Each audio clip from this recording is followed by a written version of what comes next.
Welcome everybody to Altar of the Brew. I got me and Rich here, hanging out, brewing again tonight with all of y'all. Welcome, welcome, welcome. Thanks for coming.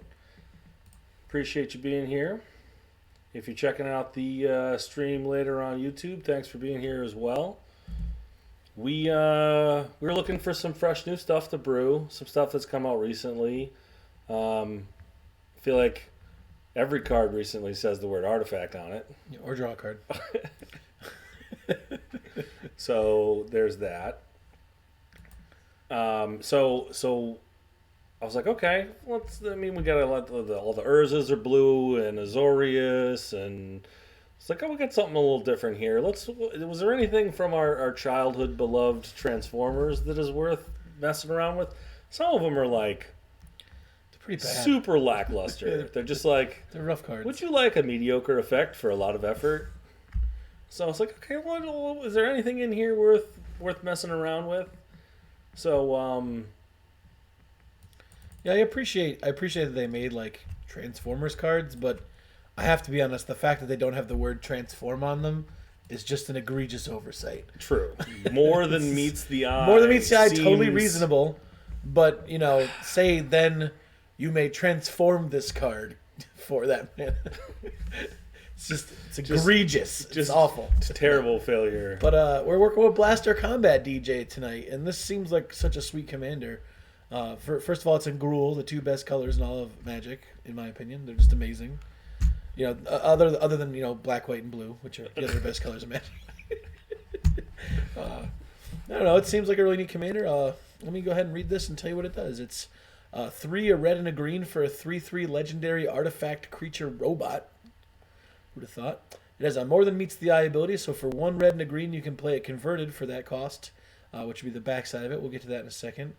The front side says, other non-token artifact creatures and vehicles you control have Modular 1, which means they enter the battlefield with an additional 1/1 counter on them, and when they die, you can move their counters to other to another artifact creature. Then it says, whenever you put 1 or more 1/1 counters on Blaster, you convert it. So go ahead and we'll take a look at the back now. Backside costs a 1 and a green and a red from the front side if you're going to do it as a more than meets the eye. It's a legendary artifact that enters with 3 1/1 counters on it. Tap X tap, and then move X 1/1 counters from it onto another target artifact, and that artifact gains haste until end of turn. I didn't realize that. That seems better than I thought it would. Putting that on like a crystalline crawler or something. It's pretty awesome. It says if it has no 1/1 counters on it, you convert it, and you can only activate it as a sorcery. So the things that Steve and I were discussing were, do you want to jam Blaster Morale Booster on turn 2 if possible, or jam Blaster Combat DG on turn 4, which would depend on how your ramp kind of lands up. Yeah, and I think we also were saying that probably that would depend upon your hand, and like, do you have a play pattern where you're gonna play a creature you'd like to put the counters onto first? Maybe you got something with some evasion or some payoff for having counters on it. And you're like, okay, maybe I play that, and then I put this out, and then I move the stuff over. The haste matters. I get some sort of trigger that I want, taking advantage of it, and then it transforms. Or is it more like, hey, I'm going to build up some other pieces of the puzzle. Do I keep a hand with like, a whole bunch of support cards, nothing that's a real threat, just kind of like, some add more +1/+1 counter effect, and then you're like, okay, I want to develop that first and then play Blaster. So that was kind of our thought process. I guess it's kind of going to depend on the hand you get. So just like we did last week, work seemed a lot better, was we developed some stuff that people don't want to sit there and watch you put into your deck. Yeah. So here we kind of got it started with a little bit of a base of the deck. Basically all the lands. We got all the lands in here, all the normal stuff. All the lands that produce green or red that are relevant and don't cost $1 billion. Yep. And then some good utility stuff like Beseiju, which is sweet. Right. All the normals, the fetchable stuff, the untapped stuff, all the good stuff. I'm not opposed to playing tap lands, but if I can find one that potentially enters untapped, I'm going to play that first. It's true that I prefer an untapped land, but with like The ramp package we've currently put in there of Cultivate, Farseek into the north. These cards, they put tap lands onto the battlefield anyway, so it's totally reasonable that you would fetch up a 2-color land, but it would be tapped when it makes sense to do so. Otherwise, you have your Nature's Lore 3 visits that puts in the forest untapped, which can be one of your dual-color lands, which is pretty sweet. I think, yeah, we're always on the package in green of Farseek, if you're in multiple colors. If you're in multiple colors, yeah. Into the north, and then a quarter, always play the snow duel. The snows you can go fetch with it, right? And then Nature's Lore for sure. Auto include. Amazing cards. 3 visits, and then kind of the rampant growth is a step down from those. Yeah, but don't deny that the rampant growths aren't. They're very powerful effects. Absolutely. To be able to sorcery up for 2 mana to put another land on the battlefield, like some of my favorite lines to do are like turn 1 forest, then play like wild growth, turn 2 play another land. And then use my wild growth land to rampant growth, and all of a sudden the next turn you got 5 mana on turn 3. Yeah. And you're just running away with the game already. You have your blaster out or whatever other things you're doing. I also want to just remind everybody that Farseek does not get forests. So for you guys who like to play mono green, just watch out because I have put that in multiple mono green decks by accident. I'm probably guilty of that as well. We were saying that power level wise, this deck we're on. We're on the higher casual, but we're not trying to stick to a budget or anything like that. We're not trying to, but at the same time, we're not throwing around taigas. There's no taiga in here. You're gonna see like right now we have a Wood of Foothills in here. Doesn't need it. It doesn't need it at all. If you wanted to go exciting on right the next to our temple, Temple of Abandon. Honestly, the only land that I'm really excited to put in here is something like a Ink Moth Nexus to really get people good with the modular ability, which is a really sweet mechanic that I think a lot of people just don't play in Commander. No, well, when was the real big modular block with all the arc bounds? Mirrodin? Darksteel? Mirrodin? Scars of Mirrodin? Yeah, so it's been a while. It's been a while, but it definitely it's a cool design space, and I'd love to explore it a little bit. Just as a couple other things here, we did put just Beast Within Chaos Warp, just some of the best green or red answers you can have in the format in a more casual environment. And also Steve and I put the Verdurous Gear Hulk in here, which is might as well be the place to start. I mean, it seems like the most obvious of all obviousness. So Verdurous Gear Hulk, 3 green, 4/4. It's an artifact creature, which is already awesome. It has trample, and it says when it enters the battlefield, distribute 4 1/1 counters among any number of target creatures you control. And if you have any kind of doublers out, you can literally spread it among 4 creatures, get 8 counters. It can also more. Yeah, and it can also target itself, which is another powerful effect that a lot of people don't remember when they play this card a lot of the time. So even if you just need a giant beater, it could just be an 8/8 trampler for 5 mana, which is not nothing. And the fact that its construct as a creature type is also really neat in artifacts because there are some things that search up constructs.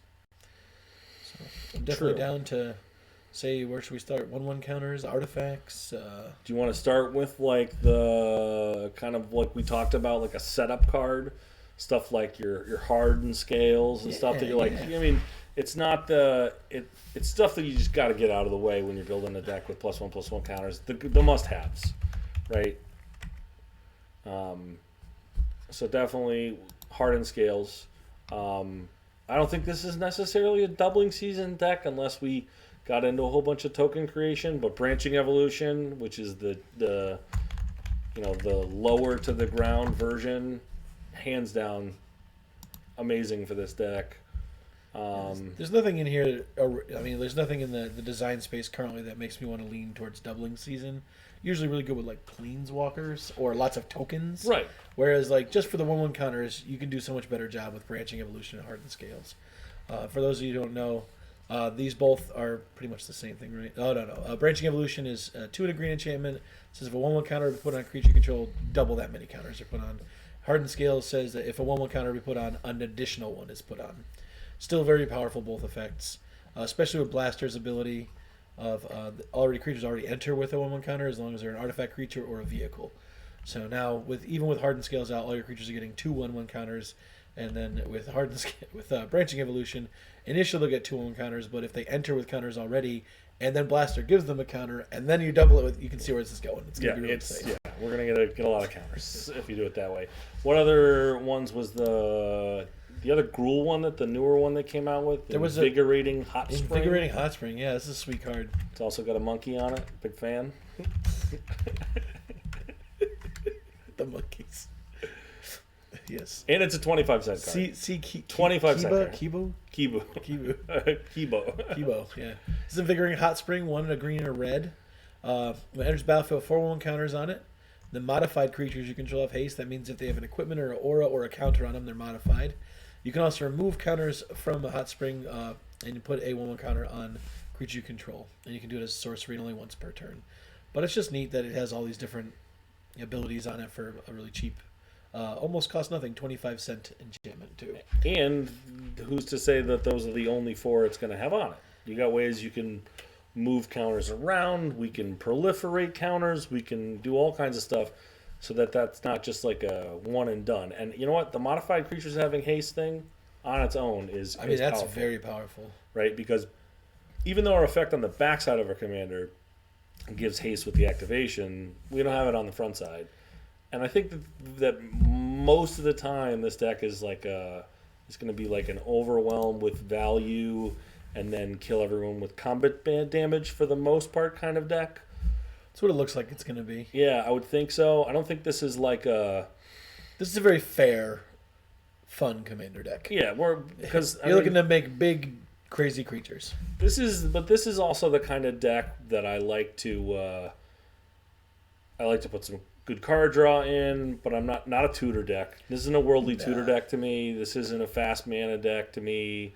But it's also one of those decks that I want to have like a, hey, did you get those like perfect 4 or 5 cards to do some weird janky thing that kills everyone? Like, I'm a big fan. That's kind of what I like to put into a deck like this. You know, I want some like obvious win conditions that are like, hey, did you let me have this thing that doubles all these counters for too long, and that's because I won the game? Or too obvious? I think we could do more nichey than that. We could do more fun than that, yeah. Yeah. So actually, with that and talking about that and being on the 1/1 counters plan, there's a card that I really love called Loyal Guardian. And this is a very inexpensive card. It costs 5 mana, but it says that at the beginning of combat of your turn, if you control your commander, you put a 1/1 counter on every creature you control. So and it has trample. So if you have your commander, it immediately becomes a 5/5 trampler for 5, which is already a fine rate that put a counter on your commander. But if you have any more board than that, your board just gets epic. And if you have any of these doublers in here, like Branching Evolution or extra ones from Hardened Scales, you're talking that's going to buff your team so fast that you're going to be the biggest threat at the table very quickly. The cool thing is your creature's gigantic, so it's really hard to attack you. One of the things I wanted to say with Invigorating Hot Spring, there's another card just like it. It's called Rhythm of the Wild. It does something very similar. This is another good card. It is, for some reason, not as budget, even though it's an uncommon. But basically makes so your creatures can't be countered, and then your non-token creatures have Riot, which means you can choose to have them enter with a 1/1 counter or haste, which I think in this deck is pretty powerful. Yeah. Blaster says that he doesn't give the modular counter to tokens, so Rhythm of the Wild doesn't either, but it seems like they kind of just go hand in hand to me. Right. I don't think we're going to lean that way unless we like trip and fall and land on it with something that makes tokens just as an upside. Yeah, I mean, which made me think of like Hangerback Walker. Yeah, I mean, and don't get me wrong, Hangerback seems like it's a slam dunk for this deck. Even if, whatever, you're just making a big dumb Hangerback Walker, and then if it dies, you're like, okay, I have 10 1/1s that are flying now. It's nothing to shake a stick at. That's probably one of the few that's like it's a creature you don't care if it dies because you just get something out of it, which is awesome. Right. So, and I think the upside of, you know, maybe we have some ways in here to kill something if you have to, right? Like, oh, I'm going to die to your big swing out. I'm going to Beast Within my Hangerback Walker, and out pops all the thingies. And a 3/3. Right? So I think that's reasonable. One of the things that I was at least talking about with Steve before we get started is I think using free or cheap or expel creatures, like artifact creatures, would be really cool for this because your commander already gives you a counter, so you could pay nothing for it if you needed to. Yeah. Like, you get into a point where if you have like a couple of doublers out and like your commander, you could literally play a free creature and have an 8/8 on the field. Rhythm of the Wild also plays the similar duty to that, though. Right. Because it'll let you actually let the creature enter with a counter, where Invigorating Hot Springs requires you to move the counter. That makes sense to me. But pretty cool. I think I'd like to stick with these token doubler theme. There's one that, while it is a lot more expensive, both mana-wise and nowhere near what Doubling Season costs, there's this Praetor who's really good at doubling counters. Maybe put it in the considering board if we want to put it in the expensive board, but... Vorinclex? Vorinclex, yes. He is, or it is, I don't know. Vorinclex is bananas. We'll just say it's bananas, all right? It's a $48 card for a reason, and if you haven't seen this at Commander, you're lucky. Of course, we got this funny looking one. We don't need Phyrexian. Let me get a different artwork up here for you guys. As neat as that looks. It does look cool. So, Vorinclex says that if you would get counters, you double them for anything of yours. And if your opponents would get counters, they half them for anything of theirs. Which a lot of times just means they get nothing. Yeah. Activate a Planeswalker, puts a +1 loyalty counter. Nope, they get 0 for that. Yep. But if we were to activate a +1 loyalty, we would get 2. But it's also a 6/6 trample haster, and it just kind of is a legendary creature that's amazing. So doesn't have to stick in the main list if we're looking to be more cash, but I think this is a really cool version of a token. I think it sticks in the main list, and if you want to cut it, we'll have plenty of extras in there. And then in the same vein of, these aren't the artifact creatures yet, but Kodama of the West? West? I'm going to go West. Yes. Yeah, he got it. It's a 3/3 Reacher, legendary creature for 3. 2 and a green. It has modified creatures you control have trample. So as these creatures get bigger and bigger, they're going to be able to actually get through. Remarkably, a lot of the modular artifact creatures don't have... Evasion, yeah. How do I feel about Grumgully in this deck? Thanks, Troy. That sounds awesome. Grumgully is sweet. And it's one of Steven's favorites since his name is Steven the Generous. As in Grumgully the Generous, yes. So I'm totally sweet with putting Grumgully in here. It's good to see you, buddy. Yeah. Just like all these freebie ways of getting counters. Like, you're going to play a creature, and you're going to have like 10 different triggers where you're going to put extra counters on it. How about in that vein... Is Renata green creatures entering or all creatures entering? Renata, I believe, is all creatures entering. I'm pretty sure it's the same exact text as Grumgully, except doesn't care if it's humans. Each other creature you control enters the battlefield with an additional 1/1 counter on it. Seems fine. And its power is equal to your devotion to green. It is 4 mana for an X3. Legendary demigod, so that's pretty neat. With all these legendary creatures, it might seem worth it. And I'm not big on tutors and casual decks, but a fun tutor like time of need might be a neat one. And I'm not saying we're gonna play it, but it might be neat to consider as a card in the deck. And it's very inexpensive. It's not it's basically like a legendary demonic tutor.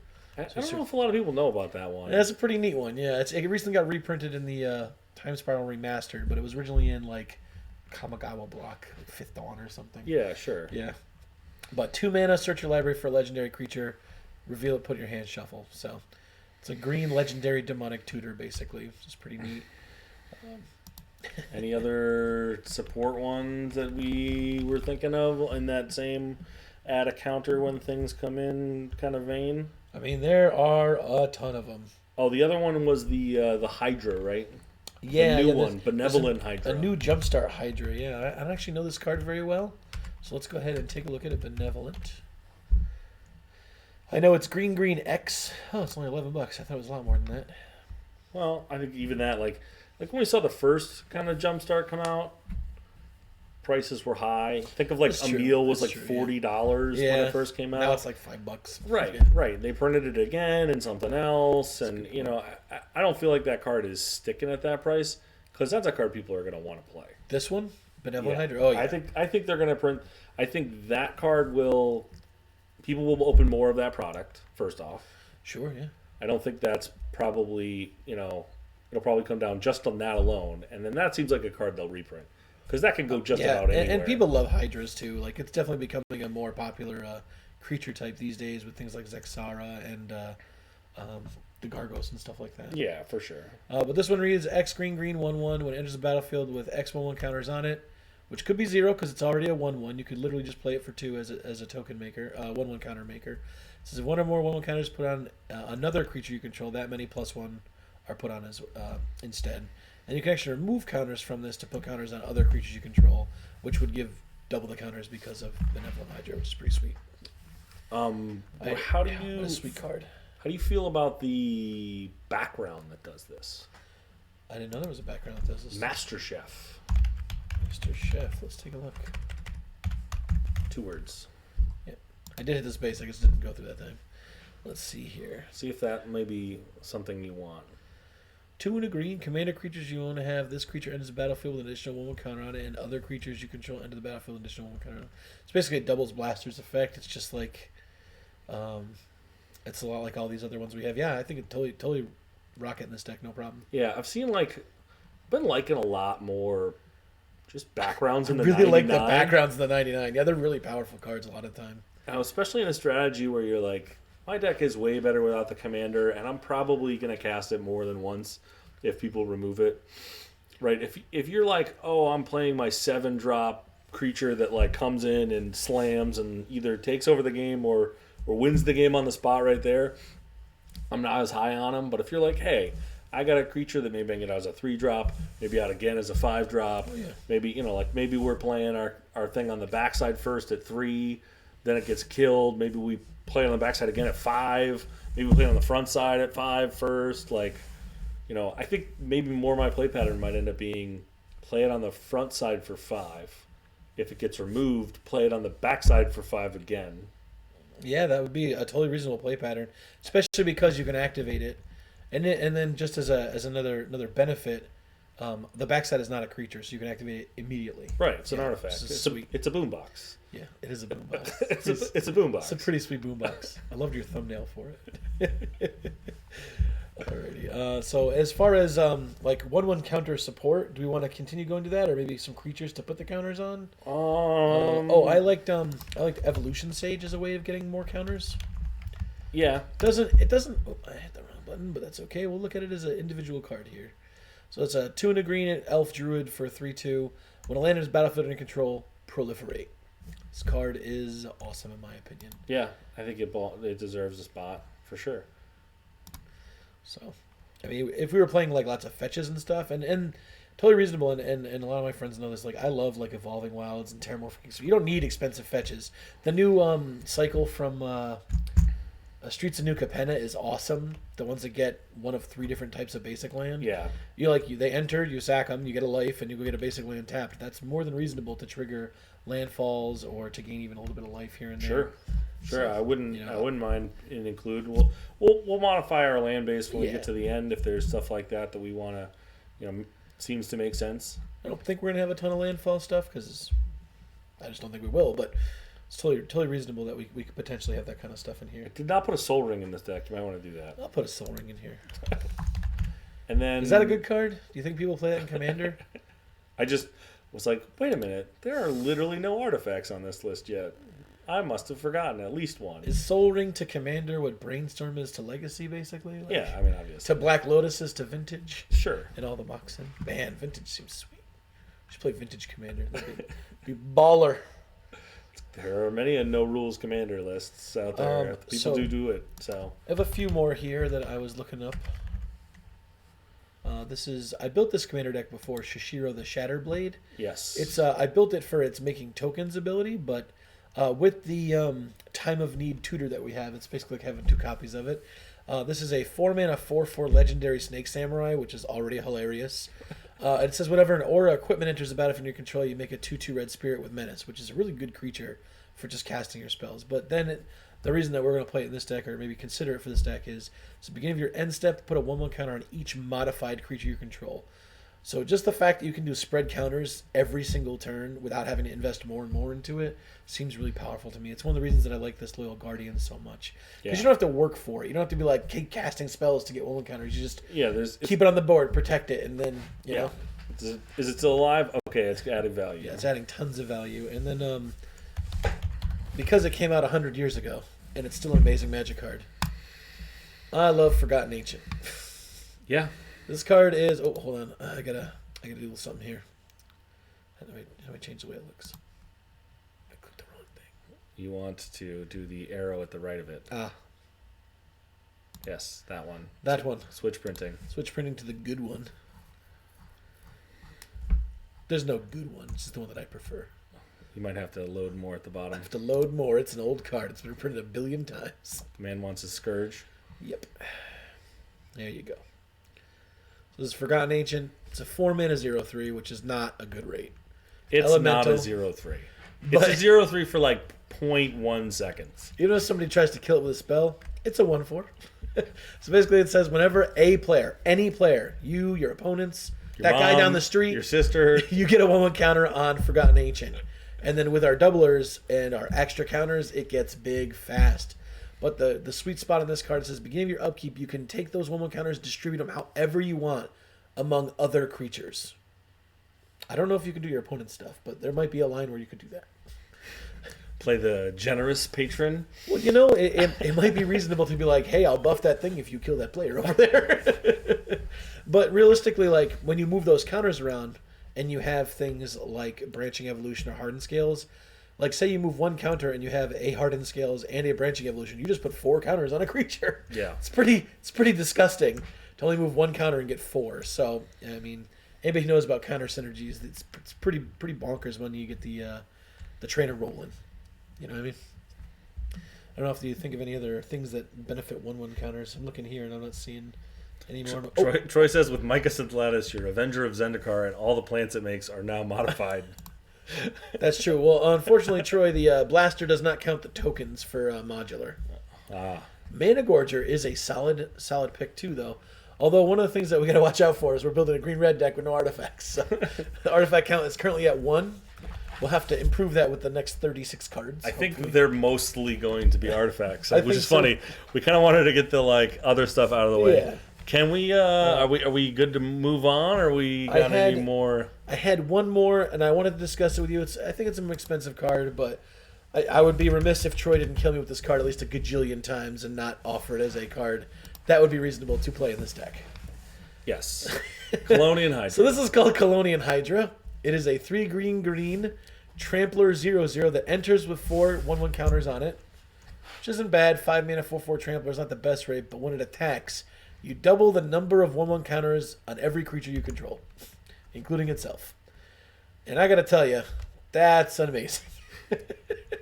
Especially if you have other doublers. I feel like that's like the win condition. That's your win condition. That's one of the win conditions in the deck, right? Like, you're not playing Craterhoof in this deck. You're playing Colonian Hydra. Yeah, pretty much. Right. You're winning big as opposed to winning with trample, basically. Sure. Yeah. You're basically putting everybody in the abyss every turn. All right. I think some artifact creatures are just what we need now. Yeah. I think one artifact. I think if you play 1/1 counters and you play an artifacts, there's only one creature that goes in first, and it's Walking Ballista. It's always Walking Ballista. It's got to be Walking Ballista.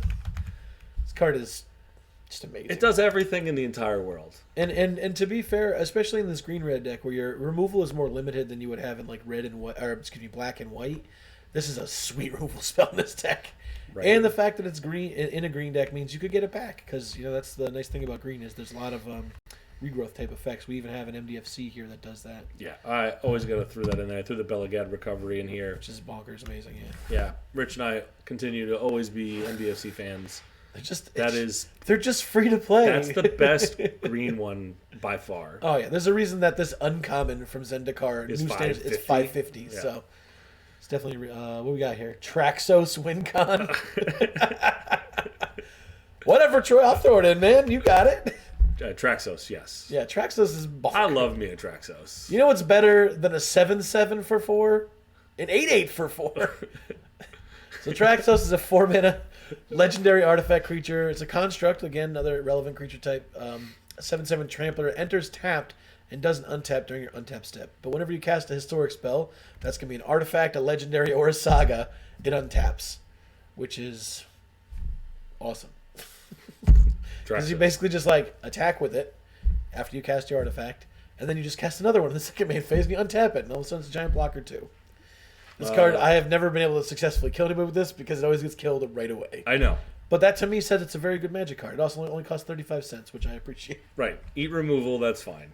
If that's the thing you have to kill for me, that's fine. Yeah, I'm totally cool with you killing that. We said Hangerback Walker before, but we didn't put it in because we weren't on the artifact creature plan yet. Anybody doesn't know, XX Hangerback Walker enters with counters. You kill it, you get Thopters. Lots and lots of Thopters. Yeah. And let's and there is one other thing about Hangerback Walker that I think is often overlooked in Commander, but it has this tap 1 and tap to put a 1/1 counter on it, so you could always play it for very small. And then build it up. Like you can play it small with Blaster out, and then just you can play it for 0. Yeah, you can play it for 0 with Blaster out, which is awesome. And then you can activate it if you have like haste. You can activate it right away. But if not, with the hardened scales or with anything else that adds counters, it's just free value, or it's free value to activate it. It's cost 1. You can't play it for 0. Why not? Because isn't the modified trigger enters with? Enters with. Yeah, okay. It's not so a Blaster trigger? says they enter the battlefield with an additional 1/1 counter. Yeah, so it's not true. So it doesn't work with Invigorating Hot Springs because that says you have to move the counter onto the creature. But Rhythm of the Wild lets the creature enter with the extra counter. Blaster does. Grumgully does. Okay. And so we don't have to worry about it dying before the trigger because there was no trigger enters with it. Gotcha. Exactly. And that leads me to my first thing about artifact creatures. Expel creatures are really good because with Blaster or any one of the other things that lets you enter a creature with a counter, it scales. You can play it for free, or if you have a bunch of mana to dump in it, you can. Like, it depends. If you want to go wide, you can go wide pretty easily. So what else you got in the X spot? Stone Coil Serpent? Stone Coil Serpent for sure. This card, it has so many keywords on it. Why wouldn't you want to play it? Shout out to Alan from Mental Misplay, Stone Coil Serpent Aficionado, because guess what it has? Reach. Yeah. It has reach. So Dalsum slaps. You don't know about Dalsum? Go check up Alan. Go check out Dalsum. Stone Coil Serpent. Stone Coil Serpent does work. And just pro multicolored, so some people are like, oh, cool, powerful commander. I'm going to block it forever. Or I'm going to kill you even though you have that as your only blocker. Yeah. It's like really funny when they have a removal spell for it that's 2 colors also. Like, the only thing they have is like... Utter End, yeah. or Vindicate or whatever. Yeah, sure. What's the green-red one that everybody plays? Whole Breach? Sure. Used to play Whole Breach? Yeah, her Whole Breach is... I'm going to decimate that. No, you are not. But Stone Coil, great card. Some other jankier ones that I had here would be... they're pretty janky, I'm not going to lie. Shifting Wall. Shifting Wall? What's a shifting wall? You don't know about shifting wall? It's a wall, so that's already a bad thing.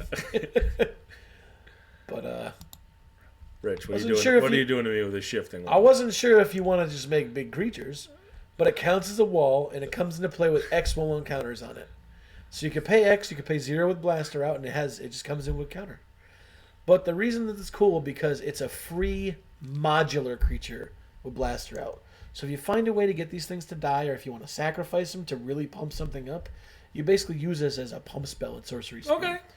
Not saying it's good. I personally think it should be in the considering board. Yeah. Okay. Because it's not a very powerful card, but it's definitely neat depending on which way you want to take the deck. And I clicked the wrong thing. It's restricted in Pauper. You know why? This is good. By good, I mean not so good. I love when you click now on something in Moxfield. Moxfield is just amazing, but like, how many different lists are there for format legality? Yeah. There's like 40 formats now. Who is playing all of these things? I mean, hey, play Magic whatever you want.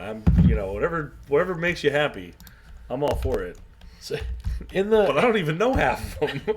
In the same vein of free creatures, basically, that come in with counters on them, I think Memnite, Ornithopter, Phyrexian Walker, these are all very reasonable cards you could potentially play in this deck. Now, I don't know if they're going to make our final cut, but this is just a 0 mana 1/1 artifact creature. It's a construct, which is relevant because there's creatures that tutor up constructs, and I think we should put those in here. Like I said, even though we're not playing any gambles or worldly tutors, having creatures that play into your strategy that also give you tutors is neat. You could play Kuldratha. It's a Kuldratha format, Forge Master. Forge Master's one. There's actually one that tutors specifically tutors up constructs.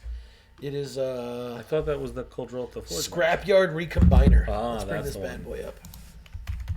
These were in the early builds of Heliod that I played. All the things to go get ballista. Yeah, 'cause you get ballista with them when you're going for the win. But Right. in a deck where you're playing a bunch of constructs, this is a 3-mana It 0/0 has construct. modular already. And it already has modular on it. Yeah. Look at that. You can tap and sack an artifact, search your library for a construct card, put it in your hand, and shuffle. So it lets you convert your junky artifact creatures that have counters on them, which go with the one card I can't believe we haven't discussed yet. Yeah. Oh yeah. It's expensive, but it's totally worth it. Yeah. It's- How did we miss that in the early setup stages of this? It's literally alright. So the Ozolith is a 1-mana legendary artifact. Whenever a creature you control leaves the battlefield and if had any counters on it, even more than 1/1 counters, put those counters on the Ozolith. At the beginning of combat on your turn, if Ozolith has counters on it, you may move all the counters from Ozolith onto another target creature, or onto a target creature. And so where that's good is if you're doing the chain of all these cheap creatures, and you have a sack outlet, say like Goblin Bombardment maybe, or the one that lets you draw cards, or even one of the ones that makes artifact mana for you, with the altars, maybe Altar of the Brew. No, that was the sack. But the cool thing that is you can stack a bunch of counters in the Ozolith to make like one of your flyers really powerful, or one of your tramplers really powerful at the beginning of combat. So it's just free. And this card is on the short list for things that people blow up very quickly. So, just know that if you play the Ozolith on turn 1. Branching Evolution, yeah, I don't recommend Ozolith on turn 1. Usually save it when you think you're probably going to need it, but, But hey, sometimes make them have it. like, they'll leave Hardened Scales out there. That's usually not worth blowing up. But Branching Evolution, anything that doubles is just gonna get blown up super quick. So just be wary of that when you're going for your big turns and stuff. Do you have Bramblewood Paragon in the deck? I think you're looking for an effect that gives creatures with +1 counters trample, is what Bramblewood does, right? I think that's what it does. I think there's a couple creatures So that do that there's too. an insect for 2 mana that does it. It's goofy looking, right? Dusk Shell Yeah. something. Bramblewood is also a 2. So Bramblewood's okay. It does what we want it to do. It gives creatures 1/1 counters trample. The problem is it's not an artifact creature, and we don't have that many warriors, so we're losing like half the value of the card. That said, its static effect is very powerful. I would throw it in the considering board. I definitely think it's worth. If we needed like a 100th card, this is an easy 100th card to play. Sure, I think it has definite upside over the other one. The insect does enter with counters. See that might be good because we actually get counters off of Hardened Scales Evolution, other things. So if you put through that one in the thing, Dusk Shell. yeah, grab that and at least put it in the considering, especially for people who are looking for some of these, maybe some of the cheaper budget cuts for some of these big dollar figures like a Vorinclex, And you'd be surprised how powerful a very budget version of this deck could be. Like Blaster, just anything that gives free counters is just really powerful. Yeah, you're not paying full price. But yeah, definitely worth considering for sure. Right, because that also, so it enters and puts a counter on and then makes everything with half trample. And it could be gigantic. It starts as an 0/3, but it could be like an 8/8 or 8/11 when you play it. You don't know, depending on what your board state looks like. But good suggestion there, bud. All right, so what else?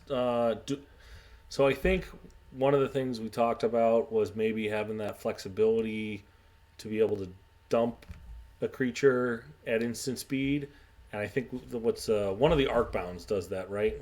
Yes, Ravager.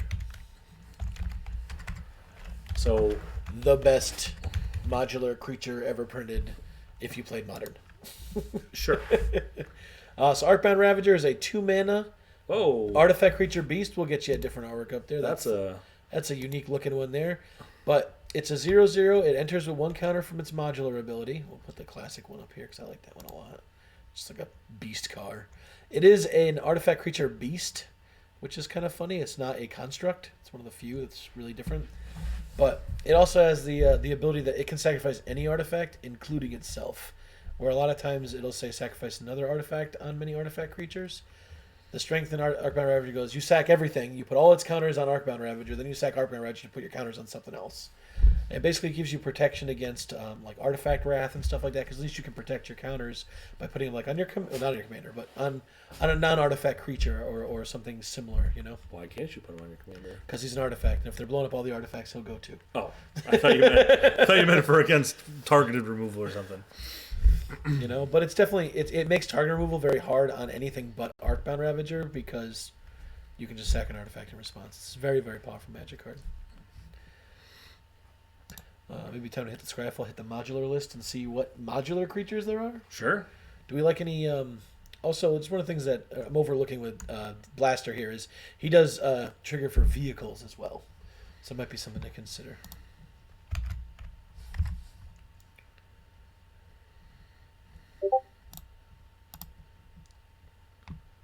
So we're gonna do. Troy's saying there's an Outlast creature that also gives +1/+1 Chrono creatures trample. I'm not familiar with the Outlast one. So we go green, we go red for our commander identity. We're gonna go modular. And we really want creatures here, so I think that's what we go with. Just type creature. Fire away. What do we got? See all these fun modular creatures. 18. So not a huge selection. But you know what?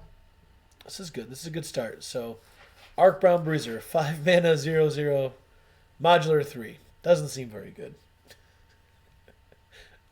Arcbound Crusher, though, whenever another artifact enters the battlefield, put a 1/1 counter on it. It has trample and it has modular 1. 4 mana, 1/1. Not that great, but it gets big very quickly, I think. I've played it before in a deck that cared about it, and it did things. I also love creature type Juggernaut. I mean, come on. So we'll put that. They're not all going to be, they're not all going to be perfect. That was Crusher. That was Crusher. Yeah. Yep. Okay. And then Overseer. Arcbound Overseer, 8 mana. Oh, goodness. Well, we are ramping. Yes, but the thing with that one is, at the beginning of your upkeep, put a +1 counter on each creature you control with modular. Our commander is giving all of our artifact creatures modular. So that's not terrible. It's also a big boy. It's a 6/6 for 8. It's not like when you're paying 7 and getting a 4/4 here. Yeah, that does nothing for us. So even if it dies, you have to sacrifice it. You're getting quite a bit out of it. So. I'd at least put it in the considering. Yeah, I mean, I think it's a sweet card. Arcbound Overseer. Troy, did you get the name of that card? I can look it up. I can go sure. phone it here. Okay. We can use multiple venues to search at the same time. I kind of really dig this Arcbound Reclaimer. 4 mana 0/0, 4 mana 2/2. Remove a 1/1 counter from it, and you can put an artifact from your graveyard on the top of your library. That seems pretty neat. So you if you know you're about to draw a card anyway, you can activate this, put Arcbound Ravager back on top, continue the chain. I think it's sweet.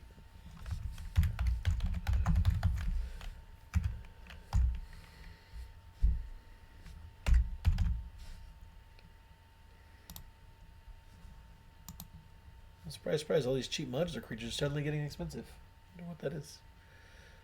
There was, wasn't there a deck that people were playing in, like, Modern when that Boros Flying Bug Legendary came out that people were brewing for a little while there? Zabraz, I think his name is. Something like that. There was, like, a modular deck in another format, whether it was Pioneer or Modern or whatever. I think there was for a little while, so there might have been some pressure from another format for a little while. Only thing I can think of right now is that these are from Darksteel only, probably. Yeah, and they're rares, so maybe that's it. Sure, that makes sense. Ooh, so the Slith is. I find this card to be wildly under. Like, it doesn't perform well because it has to connect to get the trigger. And that seems to be really hard when it's a 1/1 for 2 with no evasion of any kind. But the Stinger is a flying 1/1 for 2. And it's a totally different story. And the fact that it could come in with so much more, I think, is totally reasonable to put it in here. Did you find that Outlast creature? Yeah, I got it on the screen here. It's Tuskguard Captain. Tuskguard Captain. Let's go ahead and take a look at that. Troy is suggesting it here in our chat. It's my brother-in-law, everybody. Say hi to him. Hi, Troy.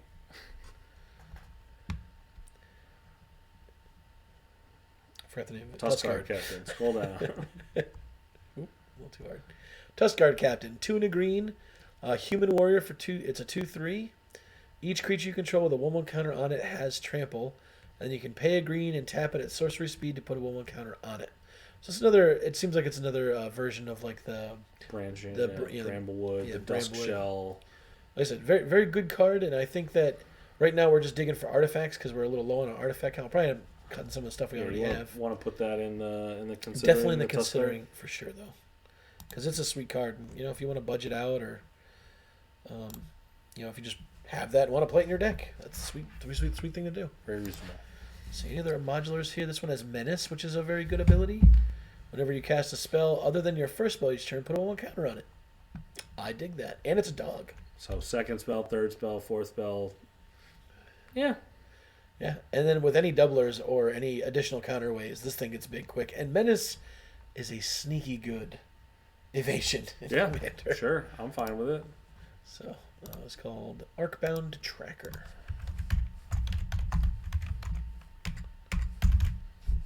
Unfortunately, a lot of the cool Arcbound stuff that was in that Modern Horizon set was more than just red. Yeah.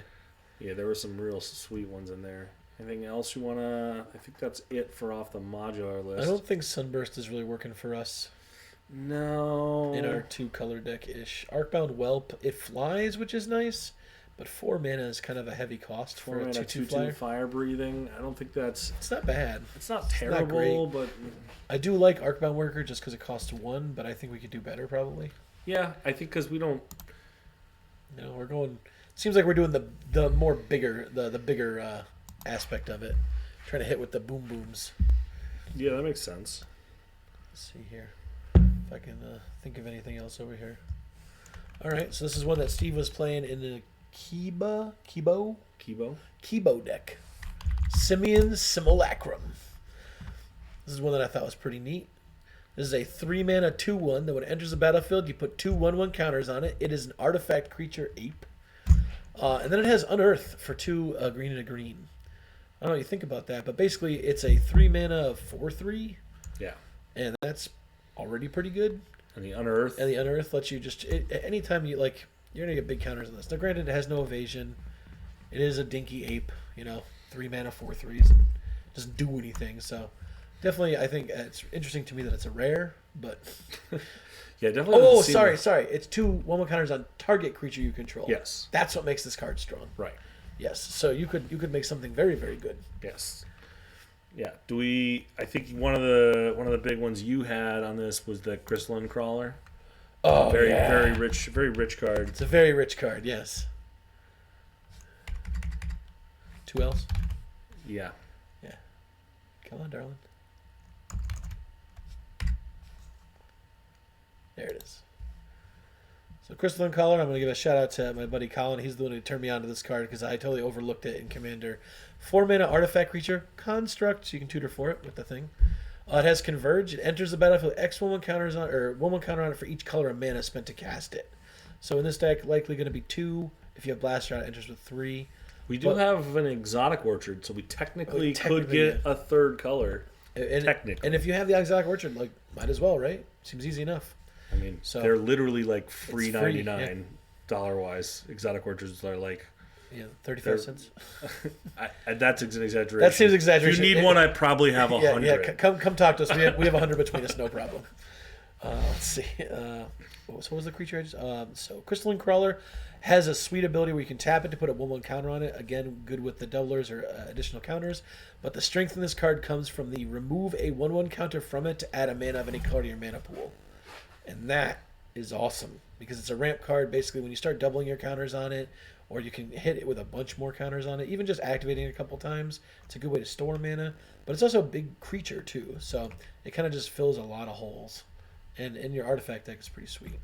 Did you, at one point, were you considering Mirror for this? So I was considering Mirror only in the ramp capacity. Right, but just the fact that they're also an artifact creature.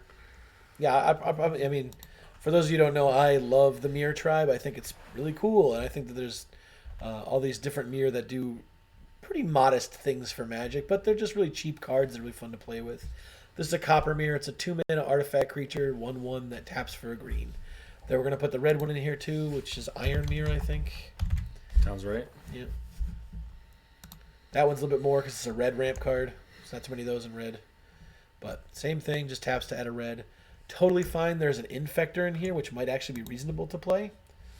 There's a mirror that infects. It's called... Dragon Claw Mirror? Doesn't sound familiar. Plague Mirror. Plague Mirror. Plague Mirror. There's another one. There's a lot of mirror. Another one with Infect specifically. Oh. Ichor Claw. Ichor Claw. I knew it was some sort of clawed. So Ichor Claw Mirror. Another really fun one here. We'll show you the Ichor Claw first. So the 2-mana 1/1 mirror. It has Infect. When it gets blocked, it gets 2/2 on the turn. So this is one that stacking counters on is going to be hilarious. Because they don't want to block it, but they have to block it. So you kind of put them in the squeeze, something I enjoy doing a lot. And then the Plague Mirror is just a Mana Dork Mirror, 2-mana 1/1, but it has Infect and it can tap to add a colorless to your pool. So totally reasonable to play these cards, I think. Infect, as much as people don't like playing against it or get kind of upset by the mechanic in the format, it's totally viable in a 1/1 counters deck that's more of a jam casual fun deck. So, granted, we are putting some more expensive cards in this. You don't have to, but I don't think your friends should look down on you for playing like a Plague Mirror in your deck. No. Like, if you're killing someone with Infect with a 1/1, you did a good job. You did your deck. Like, I think if you're like, okay, I'm going to give you one Infect counter and then proliferate it 10 times, that's not as fun as, like, right. I hit you with a 9/9 because you had to block. You couldn't block it because it'd be 11/11 with trample. You were looking at the new stuff we got from 40k Necron, some of those artifact creatures, right? Like the Canoptic Spider, yeah. Spider. Now we're getting some card draw aspect. Yeah, we definitely need to work on our card draw here. We're at 84 or 85, and we haven't really put any in here yet. That's all right, though. Artifacts and green are really good at drawing cards. We'll be all right. Canoptic Spider is a 5-mana flying spider, which is already terrifying if you think about it.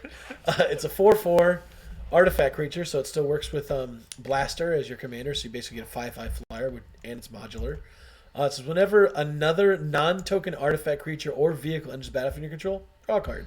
Which is what our commander cares about. Yeah, it's just 100% autoplay in this deck. Seems fantastic. What do you feel about a Goblin Bombardment in this deck? You know me. I love that card. It's probably not the deck for it, just because you don't go wide enough. But like having some kind of sacrifice outlet might be reasonable. I think I would probably want it on a creature. I think I'd want it on a creature that's threatening, Yeah, or we have I don't know. Archon, There's some. We'll see. I think that we're gonna see where we end up in the end. I don't know how you feel about this card, but I think this card's pretty sweet. Have you seen Weathered Sentinels? I have. I love this card. I didn't even think about it for the deck, but it's so cool. This is one of those commander cards. $6, huh? This is one of those. Well, yeah. This is one of those commander cards that like they printed and you were like, that's just cool.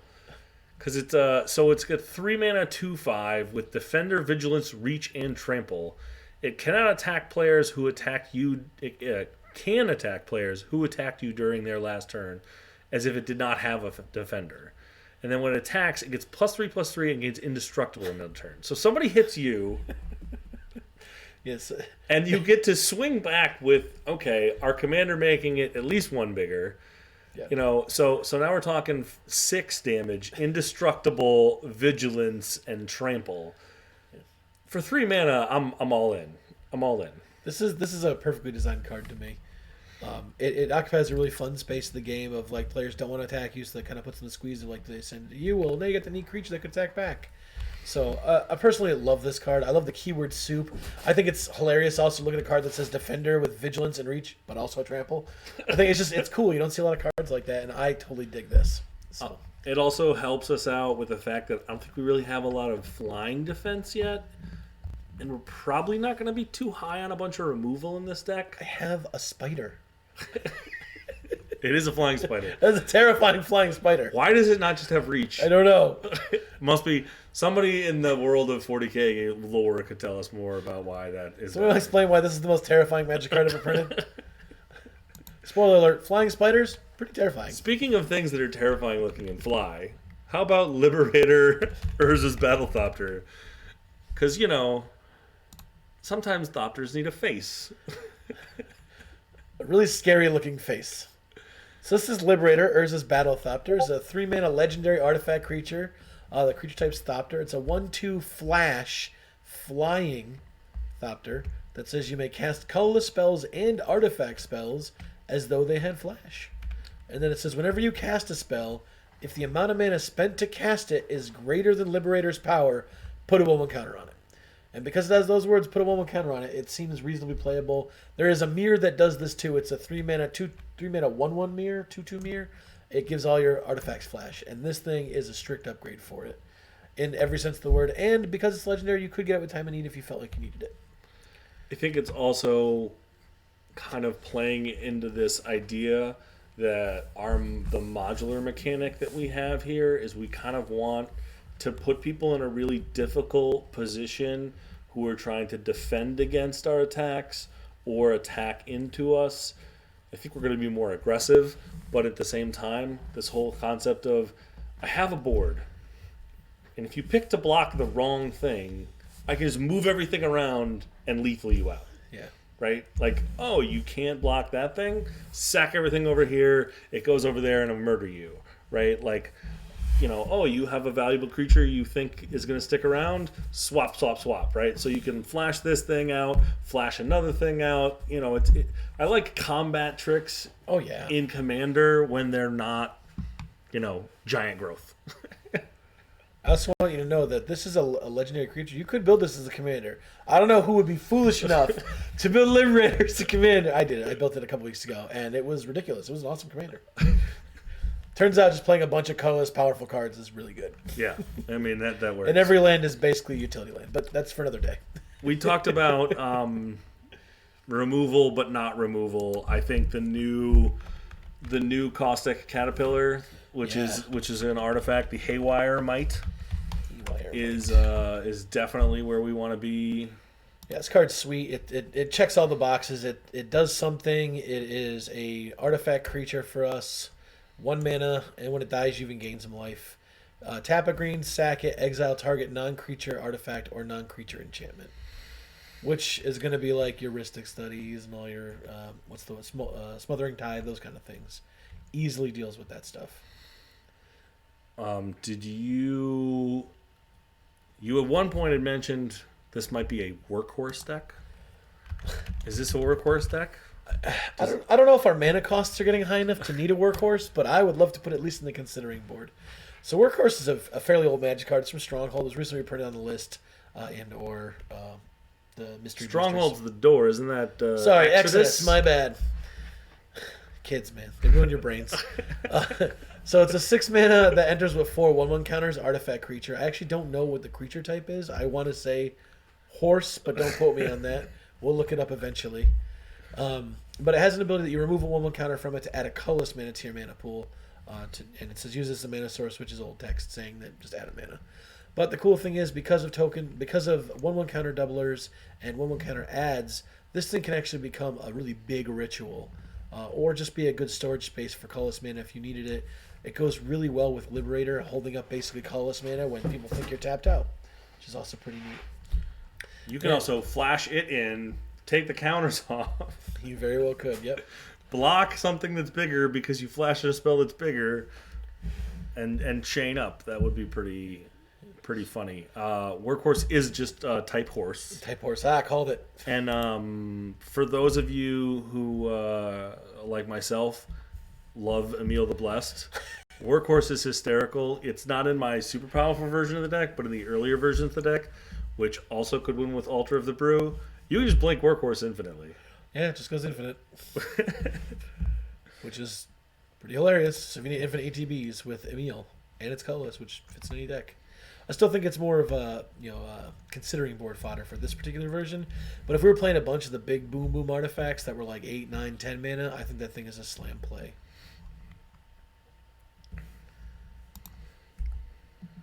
What are we looking at over here, bud? Trying to find some more cool new artifact creatures. So this is a kind of a weird one I wanted to talk to you about. It's called Cryptic Trilobite. So this is an XX. Oh, it's not an artifact creature. Never mind. I I was It's just wrong. colorless. I'm just going to remove that because it doesn't do what I want it to do. I thought it was an artifact creature. So check out this one that was probably in that Shishiro deck, wasn't it? Yeah, that was. Komenu Battle Armor. Komainu. It just popped up when there it is. Let's look at this one. Yeah, See if this this is reasonable. This is a neat card. I dig it. It shows it as a creature.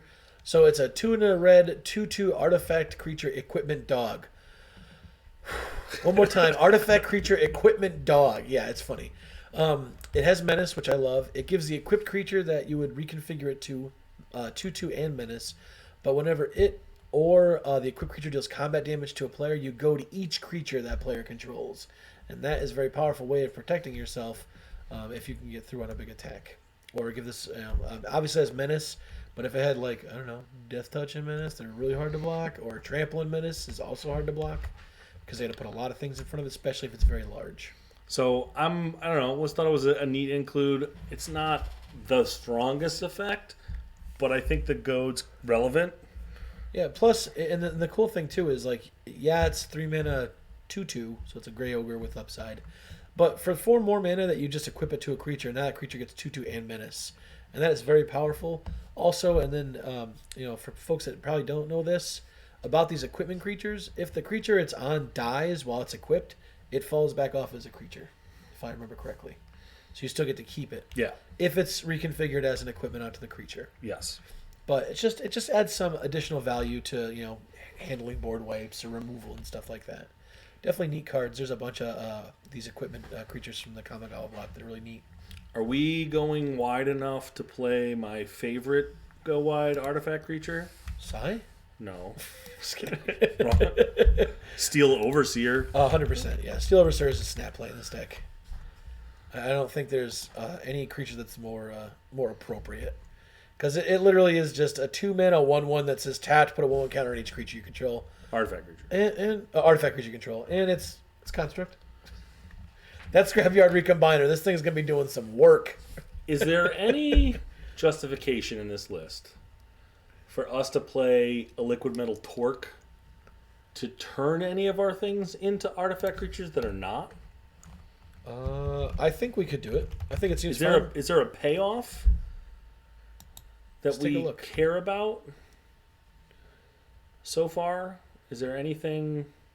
Target non-land permanent becomes an artifact in addition to its other types until end of turn. So the big payoffs would be if you have counters on a non-artifact creature like Shishiro.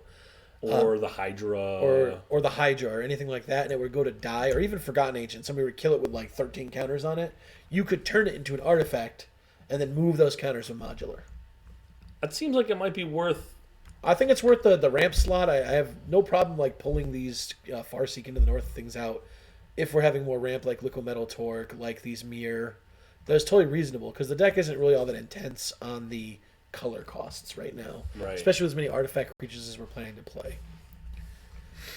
There's a little graph down here, right? Yeah, like it's mostly green deck. There's a little bit of red right now, and we have a bunch of colorless, and colorless obviously anything. So, if we're trying to take artifact creatures and turn them into violence, I love the way you put that. How do you feel about Lizard Blades?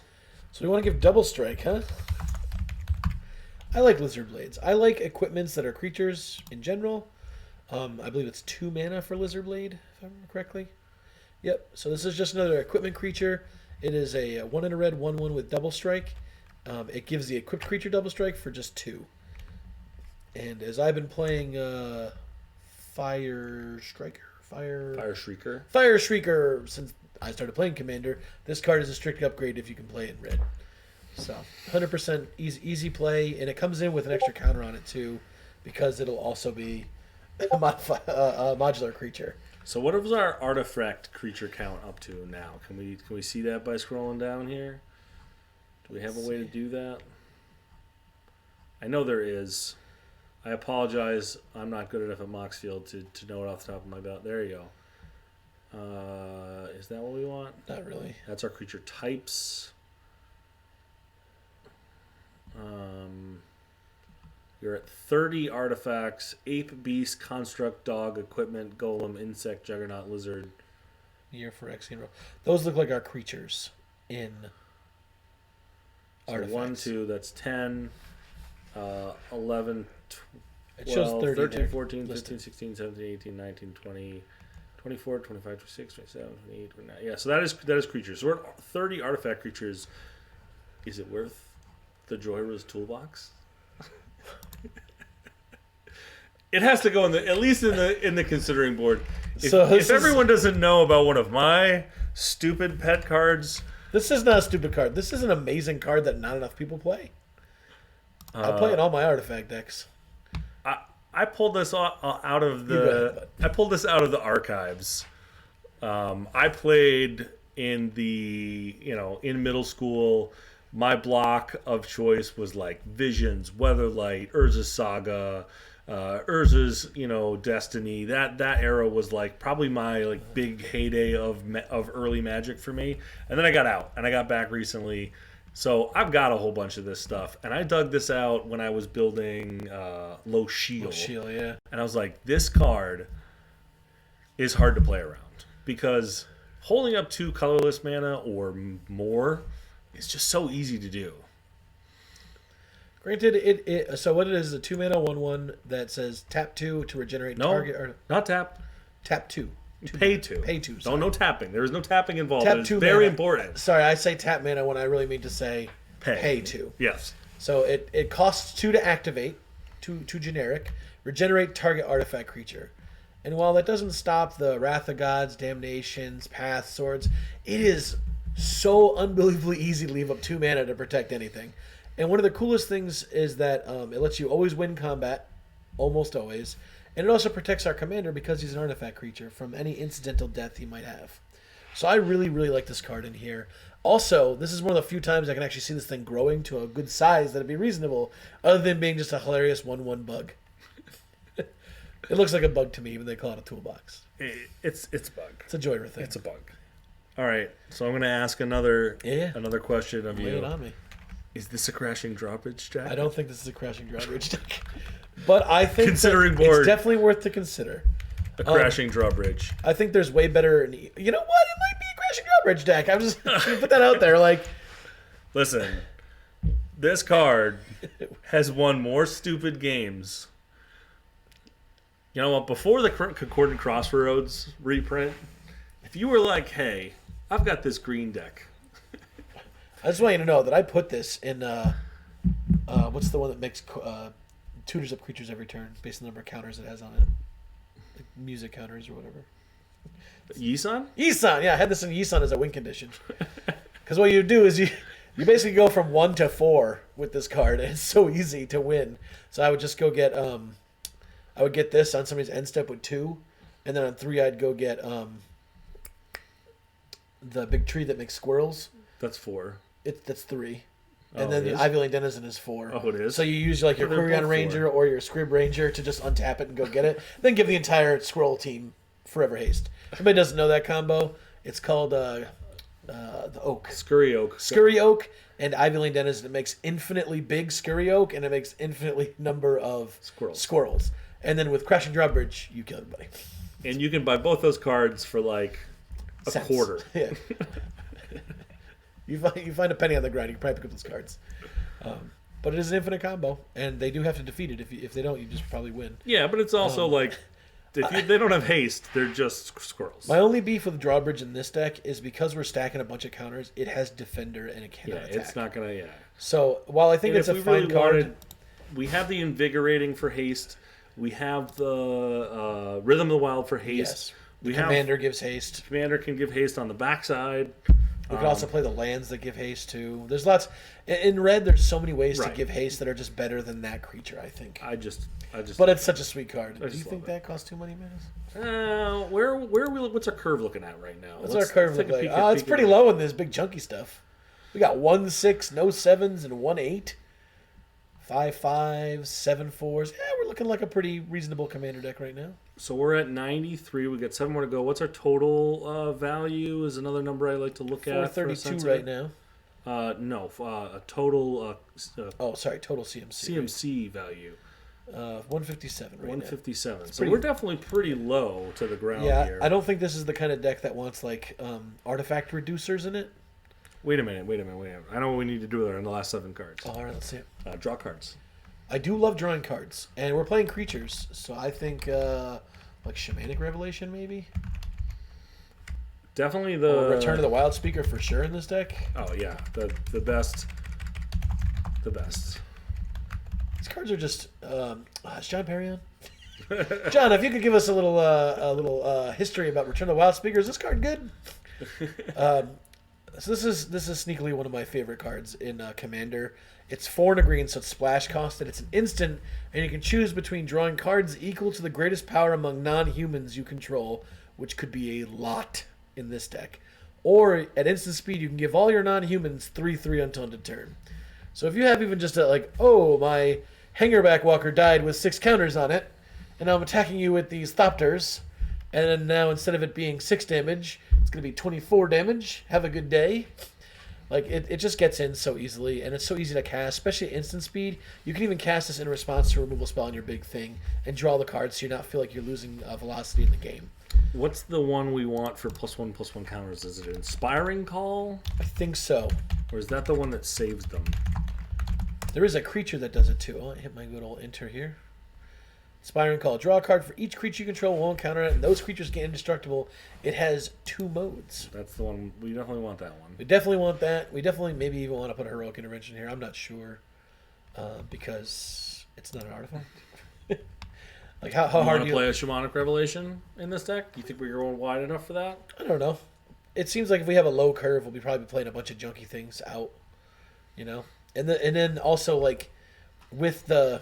like Ornithopter, Phyrexian Walker, Memnite type package, those things get a lot stronger. We did not. We don't have to put those in here. Memnite's in there. That's the only one that's in there. But I'll put them in if we move them to the sideboard. It's fine because I think they're so reasonable to maybe consider these cards for the deck. In that they cost nothing. Costing nothing isn't free the best? Aw, we missed a big one. Come now. Yes. So Ornithopter Paradise is a flying mana. It's just Birds of Paradise that costs 1 more, and it's an artifact. Right here. Ornithopter Paradise. 2 mana, flyer, Thopter. Tap to add a mana of any color, 0/2. With your commander, it's a 1/3 flyer for 2, which is already a fine rate. Everybody's playing the Connive creature that costs that many, and this thing can tap for mana. But the flying artifact creatures are really powerful in this deck with Blaster and all the token... I'm saying token, the 1/1 counter stuff. It's because I love tokens. Do we want to play my favorite evasive artifact creature, Ginger Brute?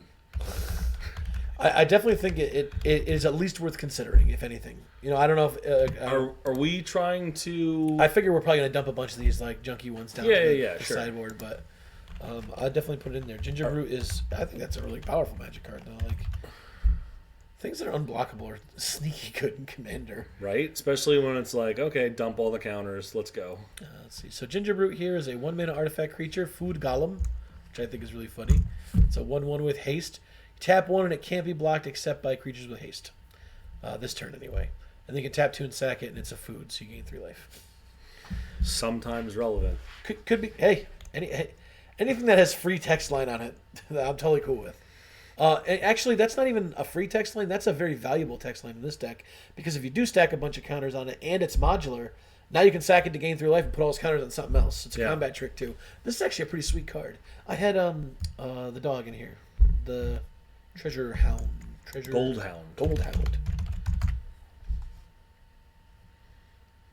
So this Goldhound, it's a 1 red creature. We'll find it here in a second. Artifact creature, Treasure Dog. It's a treasure, which I think is funny. 1/1. First strike menace, so it has 2 different kinds of evasion, effectively speaking. But it also has tap to sacrifice to add a mana of any color. And while that's probably not that powerful, one, it'll let you turn to your boombox if you want to. The other side of Blaster, which is a morale booster, I think it's called. Blaster, morale booster. Yeah, morale booster. So you could even turn to this with your that dog I just put in, Goldhound. And the cool thing is that if it does have modular because of the front side of Blaster, then you can just sack it to put all those counters on something else. It's just a neat combat effect. Like I said, not sure if we're sticking these. Obviously, I think some more card draw protection is relevant. There's a really sweet green creature that draws cards. For Are we doing the like the Toski and the Orin Frostfang? I don't think we want to go that deep because we're probably not going to hit much. Yeah. We're going to put people in the abyss till we kill them because they have to. Like our creatures are going to be so big they're going to have to block. Well, we did throw in quite more evasive creatures. So what else are you thinking for card draw then? Do you want to go into some of the red stuff? Are we sticking with green drawing for power or going for wide? So this is I'd like to stick with trying to get some card draw because we're we need probably going to lose our board a lot or lose key things a lot. But this is a card called Armorcraft Judge. Again, don't know if it makes the final cut here, but it's totally worth talking about because it's such a neat card. So it's a 4-mana elf, 3 and a green for a 3/3, and when it enters the battlefield, you draw a card for each creature you control with a 1/1 counter on it. And the cool thing is that a lot of times you'll have things out there, like Grumgully, what's her name there, Renata. They'll put a counter on it anyway, so you're going to get extra draw just from it entering the battlefield, being a creature. Granted, it is a 3/3 for 4. It doesn't do anything unless you're already kind of in a strong position. So I would definitely say it's not worth putting in the main deck for what we're talking about doing. Okay. But if people were looking for good budget options or couldn't find a card they needed last second, this is a sweet card to just jam in there. At its worst, it might just be a 3/3 for 4. That's not terrible. It's not great, but... Do we want a couple more big heavy hitters like a Mirror Battlesphere? I like Mirror Battlesphere. I think it's totally reasonable, especially if we're going to have all this ramp and stuff. Battler Sphere. That's sweet. Why do we call it Battler Sphere? I did it again. I love hitting enter, by the way. Apparently. It's fine. It's one of my favorite things to do. Luckily, you figured out how to make it work. Okay. It's also 79 cents. Get your Mirror Battlespheres. Oh, yes. And it's a mirror. Let's talk about mirror being awesome. And it makes 4 mirror when it enters. They, unfortunately, would not get modular counters. That's correct, yeah. Blaster, but they would get, like, Renata counters and Grumgully counters. They do indeed. And then those still get counters from... Hardened Scales? Hardened Scales and Branching Evolution. So there's the ceiling. The ceiling on that card is way up there. Also, this one has a really neat attack trigger. If you have a few extra mirror in your deck, but it says when it attacks, you may tap X untapped mirror you control, and if you do, it gets XO and then deals that much damage to the player or planeswalker it's attacking.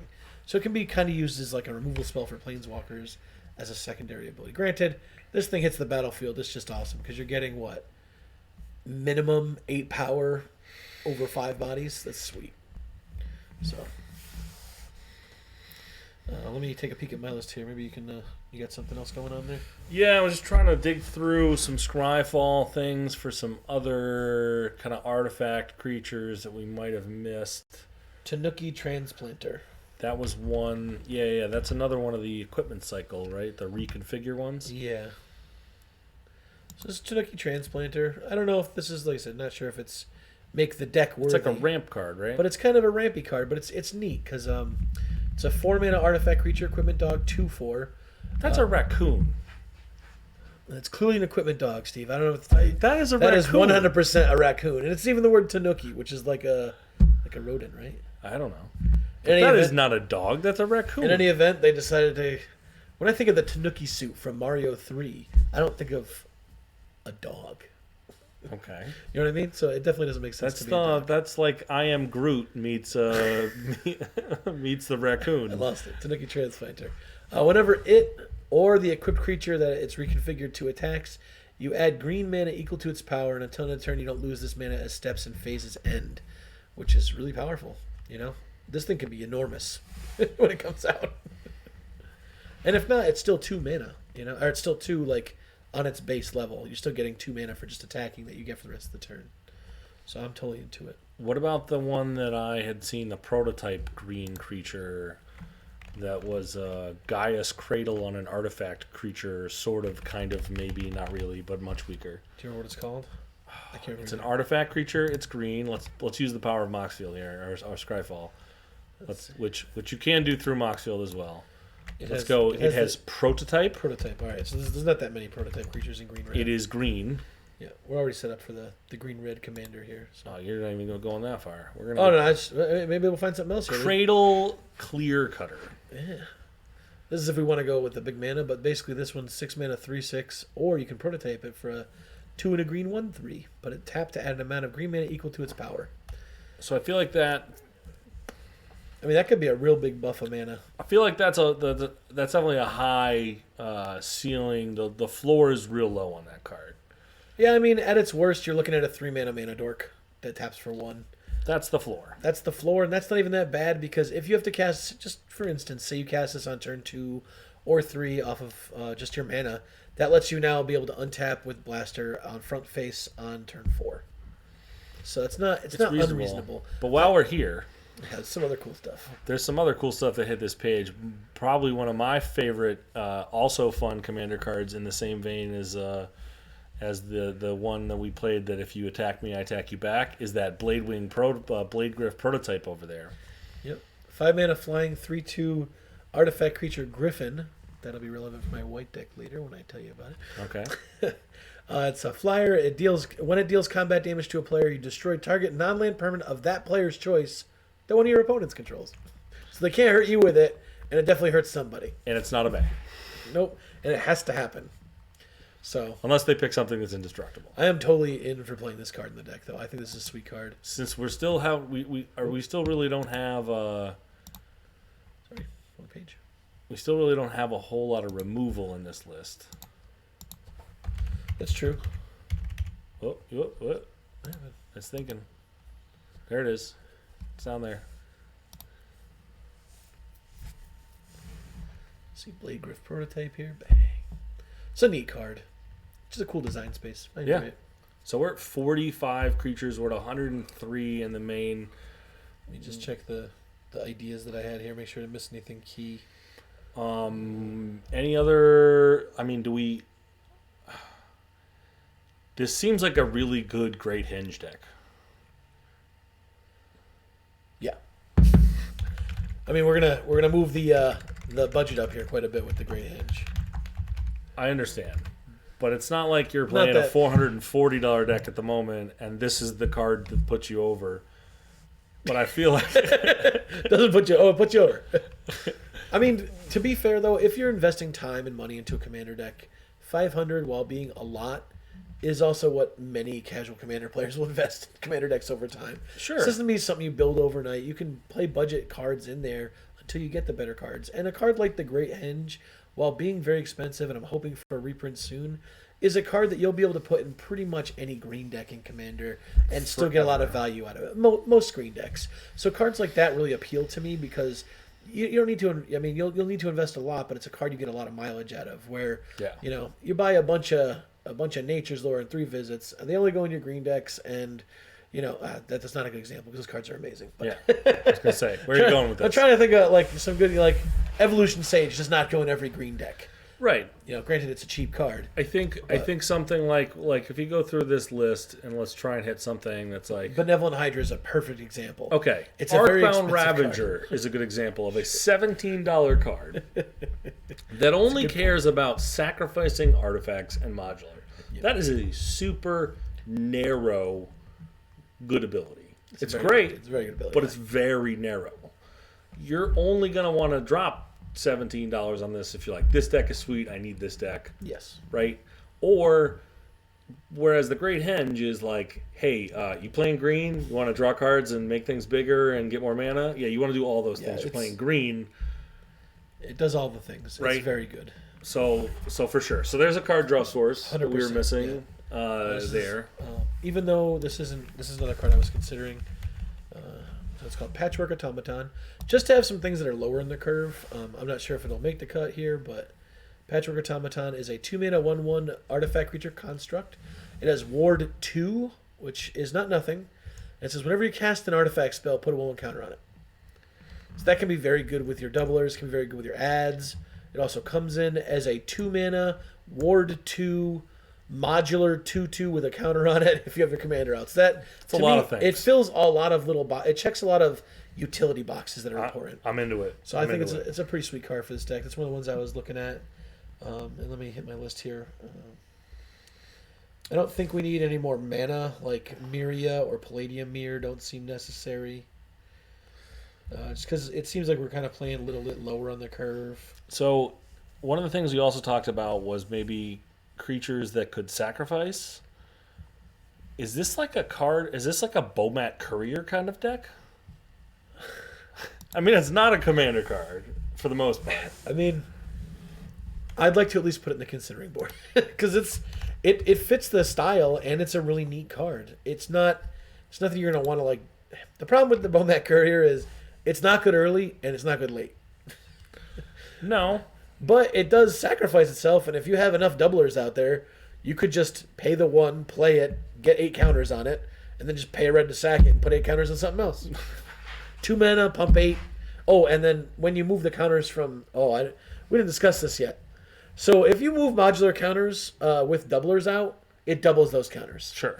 So you'd play Bomat Courier for 1 with 2 doublers out, and then now it has 8 counters on it. You pay a red, and then you're moving 16 counters or 64 counters onto something else. Counters, they get big quick. Anything that says double is obviously very powerful.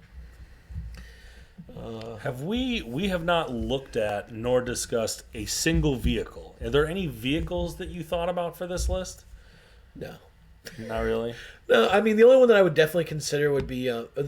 not the only one. The biggest one that I would consider, there's 2 that I would consider would be Smuggler's Copter, because that's like a filter draw, but also flies, which is really relevant. Sure. And being a flying 4/4 with our commander out is better than being a 3/3. So I could definitely see Smuggler's Copter in here.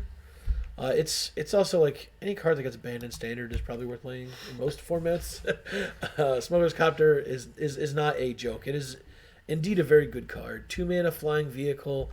3/3. It takes only crew 1, so you can literally crew it with any creature in the deck that's not named Forgotten Ancient that doesn't have a counter on it. So that's really sweet, but also it just lets you filter your draw when you attack or block with it. And that's why I think this card has a lot of strength, because you can play it, and it's not just a dead vehicle that sits there waiting to attack.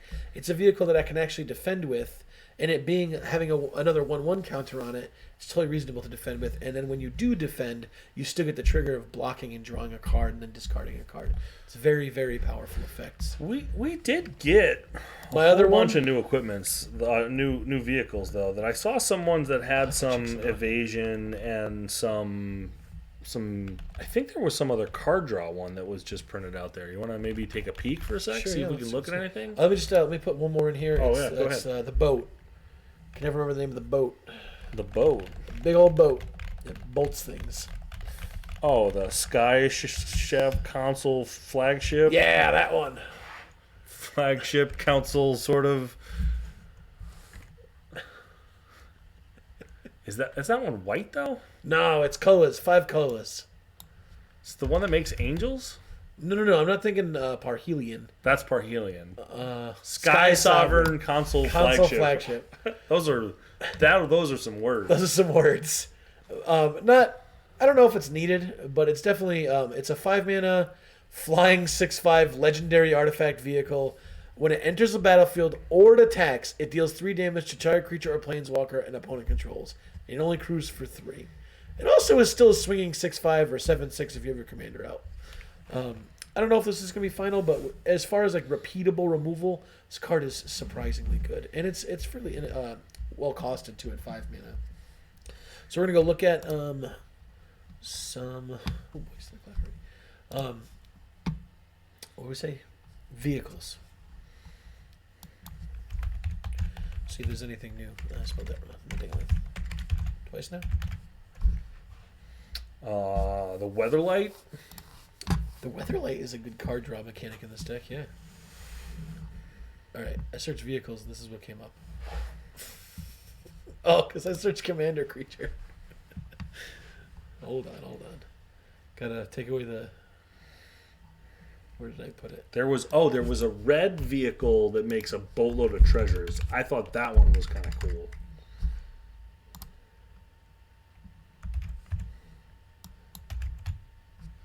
Don't worry, I'll learn to spell one of these days. Good.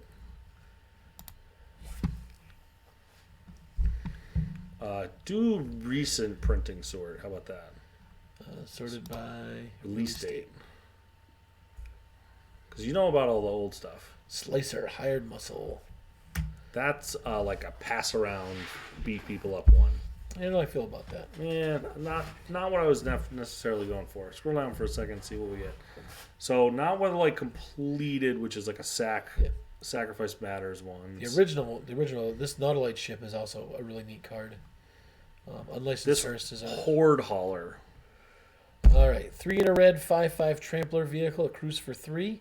Whenever Horde Hauler deals combat damage to a player, create a treasure token for each artifact they control. Yeah, less good. Yeah, it's not. I think that like the problem with it is it thought it was requires like, them to be very good. Yeah. I thought it was like power or something like that. What about this Reckoner Bankbuster? 2 mana, 4/4 vehicle, crews for 3. Enters the battlefield with 3 charge counters on it. Tap 2, tap, remove a charge counter from Reckoner Bankbuster to draw a card. Then if there's no charge counters on it, you create a treasure and a 1/1 colorless pilot creature token that can crew vehicles as though its power were 2 or greater. Or 2 greater, excuse me. So it can crew vehicles as if it was power 3. It's not the best. Not the best, but it is a neat card that lets you convert some of the things. I don't think it's a very good attacker. No, So it's I probably was hoping not- maybe it had something better than that on. I don't think that's playable.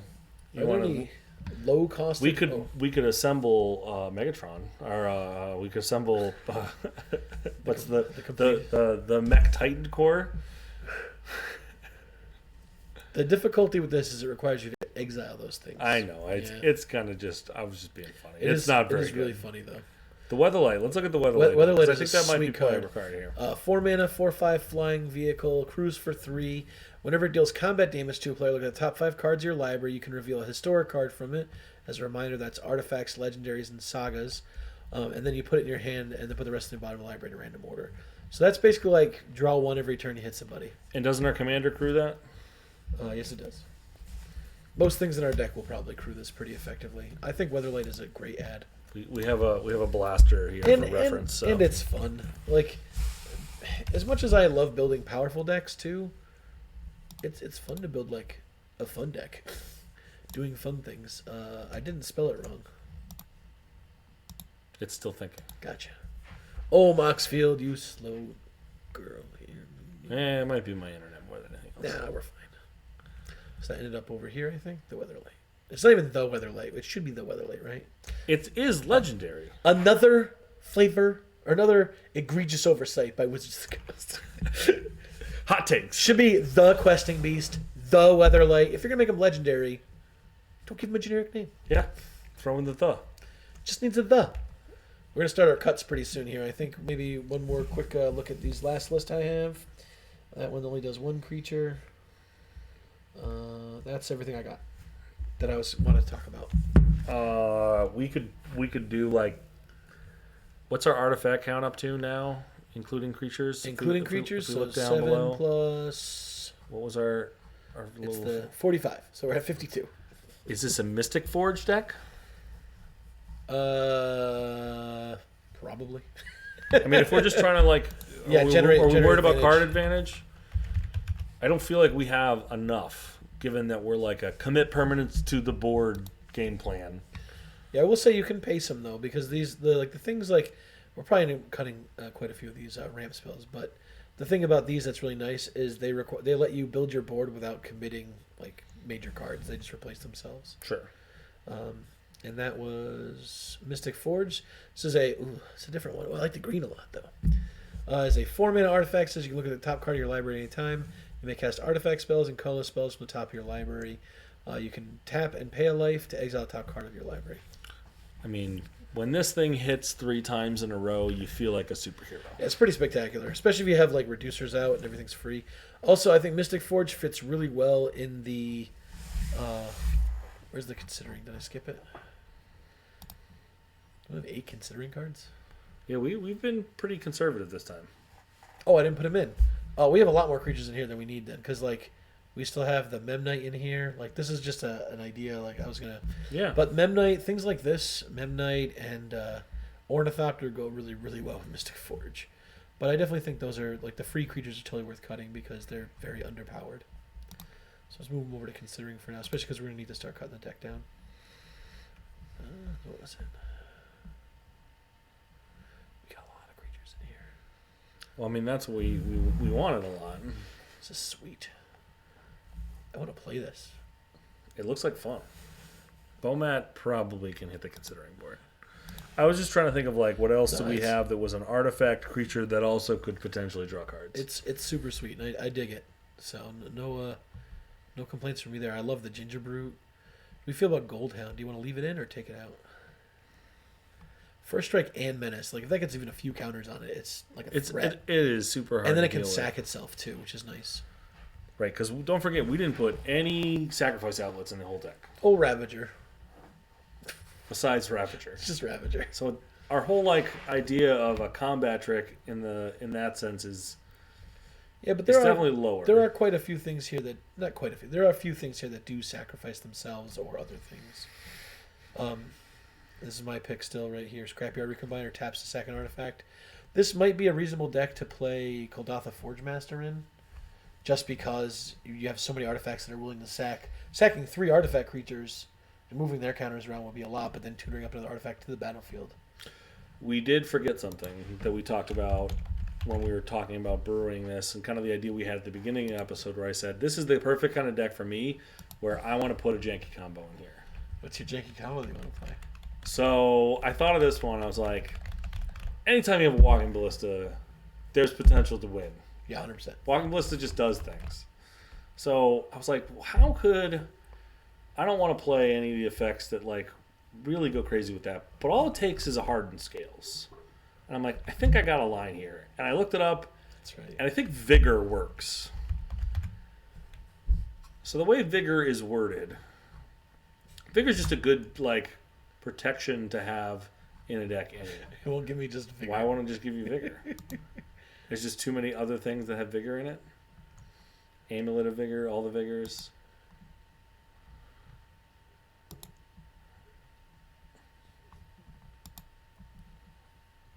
Yeah, you're just going to have to go all the way.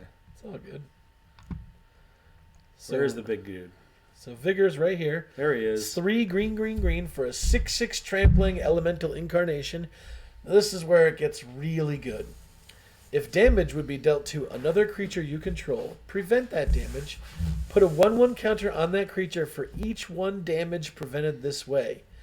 And then if Vigor is put in a graveyard from anywhere, you shuffle it into its owner's library. So it has the anti-mill tech. Anti-mill just there built in. But Steve, tell me how this combos with So as long as you got Hardened Scales somehow. you can cast Ballista. Your guy gives the modular counter, so you can cast Ballista for literally 2, right? Cast it for 0 if you have Hardened Scales. Huh? Sure. So all you have to do is remove 1 counter from Walking Ballista, target Walking Ballista with the damage. That's true, but then Vigor prevents it. Oh, it doesn't die because of Vigor. And then Vigor says, okay, have the counter back. Oh, well, And then Hardened Scale says, would you like another one? So basically, those 3 cards just give you infinite +1/+1 counters on Walking Ballista, and then you just turn around and kill the whole table. Yeah, I'm in firm agreement with Steve that I think even a janky combo, most commander decks need something that can just end a game. Because sometimes games get ridiculous and long, and you just want to kind of be over. Or you just have this hilarious 3 cards you somehow put together and manage to get that. Also, I guarantee most of your friends probably have not seen Vigor combo with Walking Ballista. So I'm going to give you one of these because that's an awesome combo you found. We're putting Vigor in. Also, Vigor just inherently good with the deck, too. Yeah. Because if your creatures take any kind of damage, then, like, say somebody Blasphemous Acts, well, now they all get 13 counters. They're all prevented. And then that's only with nothing else in the field besides Vigor and some creatures. Right. Forget the doublers or the adds. So I think Vigor is a sweet add. So, yeah, back to the deck here. Did we This is a fun one, I'm not going to lie. Did we want to make any room? We're getting a little bit long on our time We are, here. yeah, we're at 110 right now. And we're at 110 cards. Do we feel like we have... I don't feel like we have any protection in the deck. I don't know where we're at We only card have draw-wise. one protective spell right here, which is Inspiring Call. Seems low. I mean, it's fine. This is like a casual list. We're just kind of putting it all out there and dying if we get kind of chewed out. I think we're gonna be okay though. The thing is that some of these cards are just like haymakers on their own. That you don't have to play every card out of your hand. Sure. So I mean, you'll play a lot of these dinky smaller artifact creatures like your copper mirrors and stuff like that. But when you start laying like Shishiro down, if you have Shishiro down, you don't need to play like Loyal Guardian to get double the amount unless you know you're safe. So just hang on to that, you know? Canoptic Spider's down. Don't unload all of your draw spells while you have Canoptic Spider down. Just play and draw a few cards. Like, that's the easiest way to mitigate like getting blown out by wraths and stuff. Because if you just dump everything and then you get wrathed, you have nothing. There is another Warhammer 40k creature, colorless creature, that gives all of your creatures hexproof. That is pretty cool. Do you know what it's called? I do not know that one off the top of my head. So I know we can sort by set if you wanted to. Sure. Would be another way to do it. So if you just that's what put the text in here. That way, hexproof. I think it's just you can just go that it's a colorless creature. Sure. If you want to do that. Colorless. And then we want it to be a creature, right? Yeah. That'd be something here. There it is. Not a vehicle. Nope, not a vehicle. Search for these options. Okay.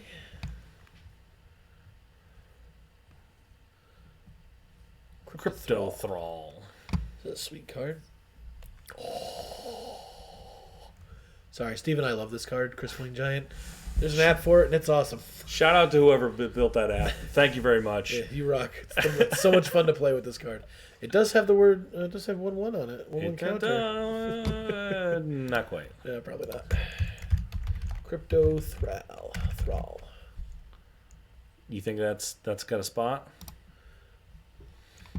Might as well. Even if we have to ship it to the side, like Jora's Toolbox protects our things also. You know, we have Inspiring Call, which can protect our things. Also, we are okay sometimes with things dying with the Ozolith out there. We have Weatherlight to... We actually regain a lot of card advantage through a lot of these things. It's just a lot of our, like, the boom creatures aren't very easy to protect. Sure. You know, like Shishiro and Grumbler's not boom, but he's really good. What else are we talking about here? Like Kodama... Goldatha Forgemaster. Oh, we didn't even talk about this card. Sorry. So 5-mana, 3/5 artifact creature construct. This is probably the first one you search up with Scrapyard Recombiner, to be honest with you. This card is hilarious. It's tap, sacrifice 3 artifacts, search your library for any artifact, put it on the battlefield. And what I would likely get with it most of the time is probably this Verdurous Gear Hulk. Because it's a 4/4 trampler, and it gets you 4 will encounters, and if you got anything that adds extra, it's just amazing. But it can get you that double strike you need, or it can get you that I need to spread counters. Oh, not that one, but I need a bunch of creatures to block with. I need more mana dorks somehow. It pretty much gets you the thing you need when you need. Oh, I want to get that sneaky infector on somebody's end step, then just go for the kill. Totally reasonable. And with that, I do think Ink Moth belongs in this deck. Okay. Maybe not. 43. Wow, listen, this is not a budget deck. This is not a budget deck. It's not a budget deck. No. It also, certainly could be because of the super easily. Because of the weakness of the actual commander itself. Right. We're kind of really pushing it hard to see, you know, not competitive level, but very, very strong. All right, so I think we got a pretty good list to cut down here. Yeah, this looks sweet. I think you talked about, since we put in a bunch of the mana dork artifact creatures, do you want to pull some of our ramp out that we had otherwise? Yeah, I can see doing that. I think leaving Cultivate in here, Kodama's Reach are probably right because our commander costs 3 or 5. Okay. Totally reasonable. I can see... I don't know. Those are kind of weak, though. They're slow, like... Yeah, I'm not sure. I mean, they would have been the two I would have gone to. I would have gone to the Kodama's Reach and the Cultivate over the other ones. I don't play them in most decks anymore because they just feel really slow. Granted, they do replace themselves and they ramp you, which is nice. Yeah. They are very good cards in Commander. I'm not going to say they're not, but I just prefer to stay on the lower cost these days so that you can run a few more MDFCs or lands that do stuff. Right, because I think we got the Liquid Metal Torque, we've got the Gold Hound Could Be Treasure, we've got the Copper Mirror, we got the Iron Mirror, we got the Infect Mirror that makes colorless. Yep, Plague Mirror. So that's that's quite a few more sources. The Great Henge is another mana source that we added. We added the Liquid Metal Torque. Should we put our ramp is still Solemn there. Simulacrum in here just for the state of argument? I don't think so. I thought about it, but I'm if you want to throw in the considering, but I think time-wise here, we're trying to wrap this Yeah, up. let's just start ripping things out of here. So, I personally think that like my 0-mana creature concept could easily be something somebody wants to do, but probably doesn't fit this build. All right, So let's I'll pull throw out back the Ornithopter here, and then Memnite. I think I already did the Memnite. Yeah, I already did the Memnite. Did you put a Phyrexian Walker in here? Yeah, that's the other one, Phyrexian Walker. These are all just free creatures. They don't cost anything, and they can come in with counters on them. So I like free stuff. I think the Transplanter could be an easy throwback. The Tanuki Transplanter. Yeah, this is a really easy card not to need. If it had some evasion, right? Like if it had like a Forest Walk, even something random, like I'd be into it. It's a really neat card. I think that would have been flavorful, by the way. Yeah, 100%. So looking through here, just going up the list, I love all these creatures so far. This one is okay. It only puts it on one creature. If it let you spread them between two creatures, I think it'd be a lot more powerful for our deck. Like Rishkar lets you put it on two different creatures. I do like the Unearth ability. I do that too, kind of yeah. picks it up just a tiny bit in my head. And it's totally reasonable to sacrifice to like anything else and then get more counters later. How about our Battle Armor? Is that still play a Kumanu Battle Armor. Is that? I mean, it's kind of overcosted for what we're doing. The Menace is nice, but the reconfigure, like if it was like 2 or 3 maybe, but 4 is a lot. Like paying 3 to get it and then 4 to equip it doesn't seem. I wasn't necessarily thinking about reconfiguring it, but even as like itself, right? Yeah, it's certainly very cuttable. Let's move it to considering. I think so too. Let's see here.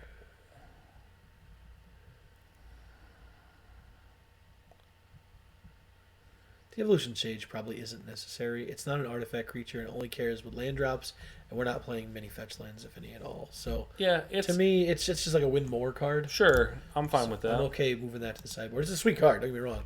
Actually, the only place where Evolution Sage gets good is because when you have a couple of Infectors in your deck, you can ding everybody. People are going to hate me for Infect. People hate Infect. It's bananas. I don't know. I haven't seen that lately. Yeah, it's pretty sweet. I think that our creature base is pretty solid. This is really powerful, so I think it's worth keeping. 43 creatures is a lot, though, but we only need to cut 5 more cards, and I think we easily could find some. No, we can't. I don't think Master Chef's all that necessary. We have so many effects that do that, and this requires you to have your commander out. It's the weakest one of them by far. Yeah, so I'd throw it back. Although, I mean, it does play to the game plan more than anything else does. That doesn't do what it does. Did that make any sense? That didn't make any sense. I wasn't following you a ton on that one. It does what the commander does, so that's already good because it's doing the same thing.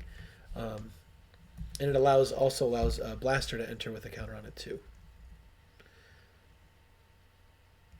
Yeah, that is an upside versus if it just said other creatures. Yeah, I mean here I don't think I want to cut that because you kind of want this effect. You need this effect for the deck to operate. So having the maximum amount, but it's not. I think you already have the effect if you have the commander though. So like, I think the mirror that just has infect and is not a mana dork is probably a throwback. Oh, the Ichor Claw. Yeah. You're right. Move to considering here. I actually think I'm okay cutting the Master Chef because the only time this card's gonna be good is if you already have your commander, which means you're getting the effect that you want. This is just adding a small buff to it. Okay. So I would definitely move this to considering here. And then we need to find 3 more. That's pretty good. That's pretty good for us. How do we feel about the 37 land count? Where are we with our other ramp right now? You want to get a ramp count going? Well, we're sitting at 205 with an average cost of 201 or 3. I feel like 200 is kind of one of my sweet spots in there. Yeah. I'm pretty happy with any deck that I've got in that range. I like more of a 36 land base in a deck like this, I think, with how many 2-mana ramp spells we have and all the creatures that ramp. What's our color split right now? Probably between really green and red? Very green, yeah. 40? You just throw back a mountain? Yeah, I could see definitely throwing back a mountain here. Do we want to play, what's the Fling MDFC seems good for this deck because of modular. Sure. You can use it as a combat. You can use it as a double combat. All right, so throw back 2 mountains and put that one in. All right. So how do I remove? I'll just move one and then I'll move one again. Sure.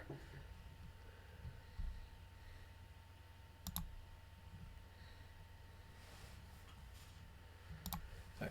And then that's called Kazul's Fury. Yeah.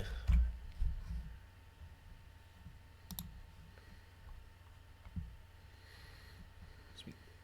So that gives us 36 with MDFCs. We're talking Besaju's in here too, which is going to be just like another utility land. But we need to make a couple more cuts. I kind of really do like the Time of Need in here. It seems really neat to be able to go get one of your like boom booms, you know? Sure. What's our current hit count with it? We get the... let's see. Does it have a legendary creature count down here? It has artifact creature. I would not be surprised. Oh, did I pass it? Yeah. It's also at the bottom of the page, too. Sorceries, instants. These are artifact creatures. These are enchantments / demigod. It doesn't give me legendary creatures of all things. I'm sure there's a feature in here somewhere. Yeah, we're just not. We can just roll through it real quick here though. Let's see. So we're gonna Chishiro hit is 1. Chishiro. Grumgully is 2. Grumgully. Renata. Kodama. Renata, Liberator. Renata. There's Traxos. Traxos. Vorinclex. We have plenty of legendary creatures. 7. That's a pretty good swath. Yeah. I think that's reasonable. I think it's the fairest tutor of them all. Yeah. This. Plus, it's just neat, and like if you have one, play it. Cool. It's awesome. I can see. Let's see here. I don't know. What do you think? Sky Sovereign, maybe. Yeah, I could definitely see putting that one away. It's expensive. The Mystic Forge is good though. I really like that. Ozolith obviously has to stay. So we just need to cut one more card, Steve, and I think we got ourselves a decent deck here. I like the Lizard Blades. I think it's probably a creature here because these sorceries seem really important for our deck to operate, although the Time of Need is not. And then the instants are all just top of their game. Artifacts. I really like the Smuggler's Copter. I think it does belong in this deck. Sure. The Weatherlight also is just like a draw. Like these just draw so many cards. So maybe we cut something from the creature package here that feels weaker. Is there just something underwhelming? Yeah. That's not like exactly what we want to do. Let's start at the top here. Can we sort these creatures by CMC? We can't. No. Yeah, you can. Oh, all right. Yeah, it's all right. Arcbound Crusher. If you want to see them visually, we could change to the visual instead of the text that we're on right now. That's true. So many options with Moxie. It does have a lot of options. You also have this advanced over here. We do stacks. Sort by mana value is an option right there. Bang. Save. There's something that seems like it's sticking out kind of awkwardly. Those aren't going anywhere, I don't think. These are all pretty good.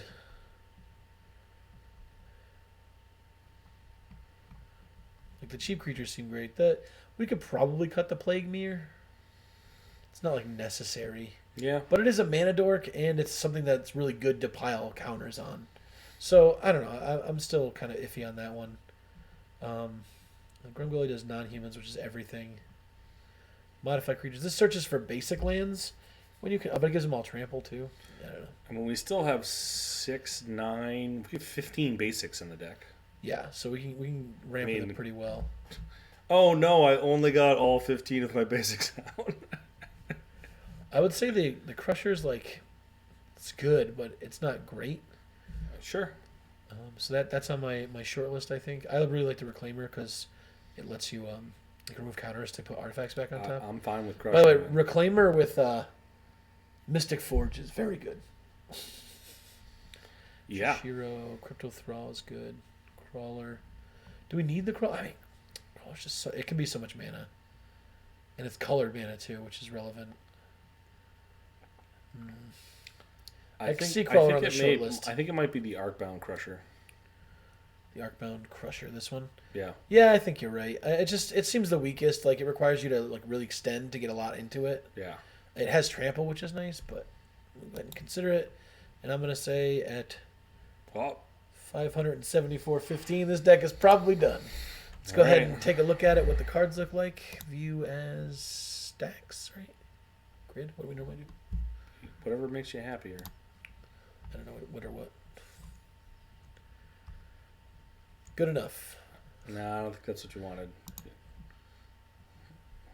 Grid. Grid.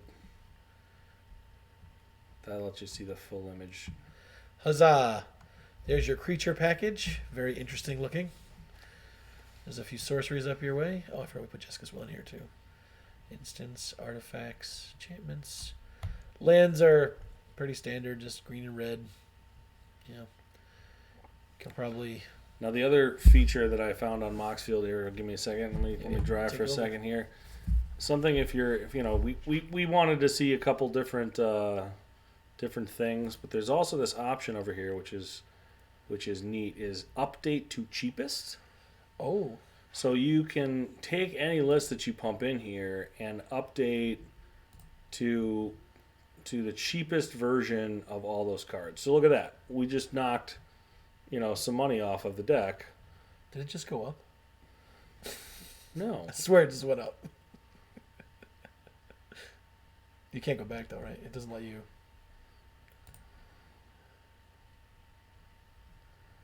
Update to preferred.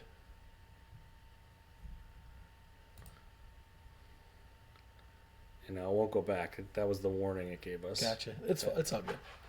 I think it was like 570 something. So yeah. Yeah, I think it went down $20, but it's a neat feature. You can be like, hey, because sometimes when you put this in there, Moxfield's like, oh, here's the fancy new foil secret layer version. There's a few foils in there and unique versions and stuff. So sure. So yeah, I think we got something that just looks like a lot of fun.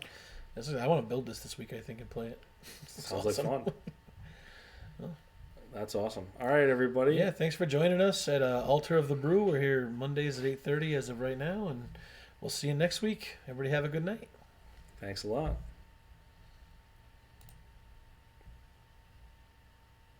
This is a sweet day.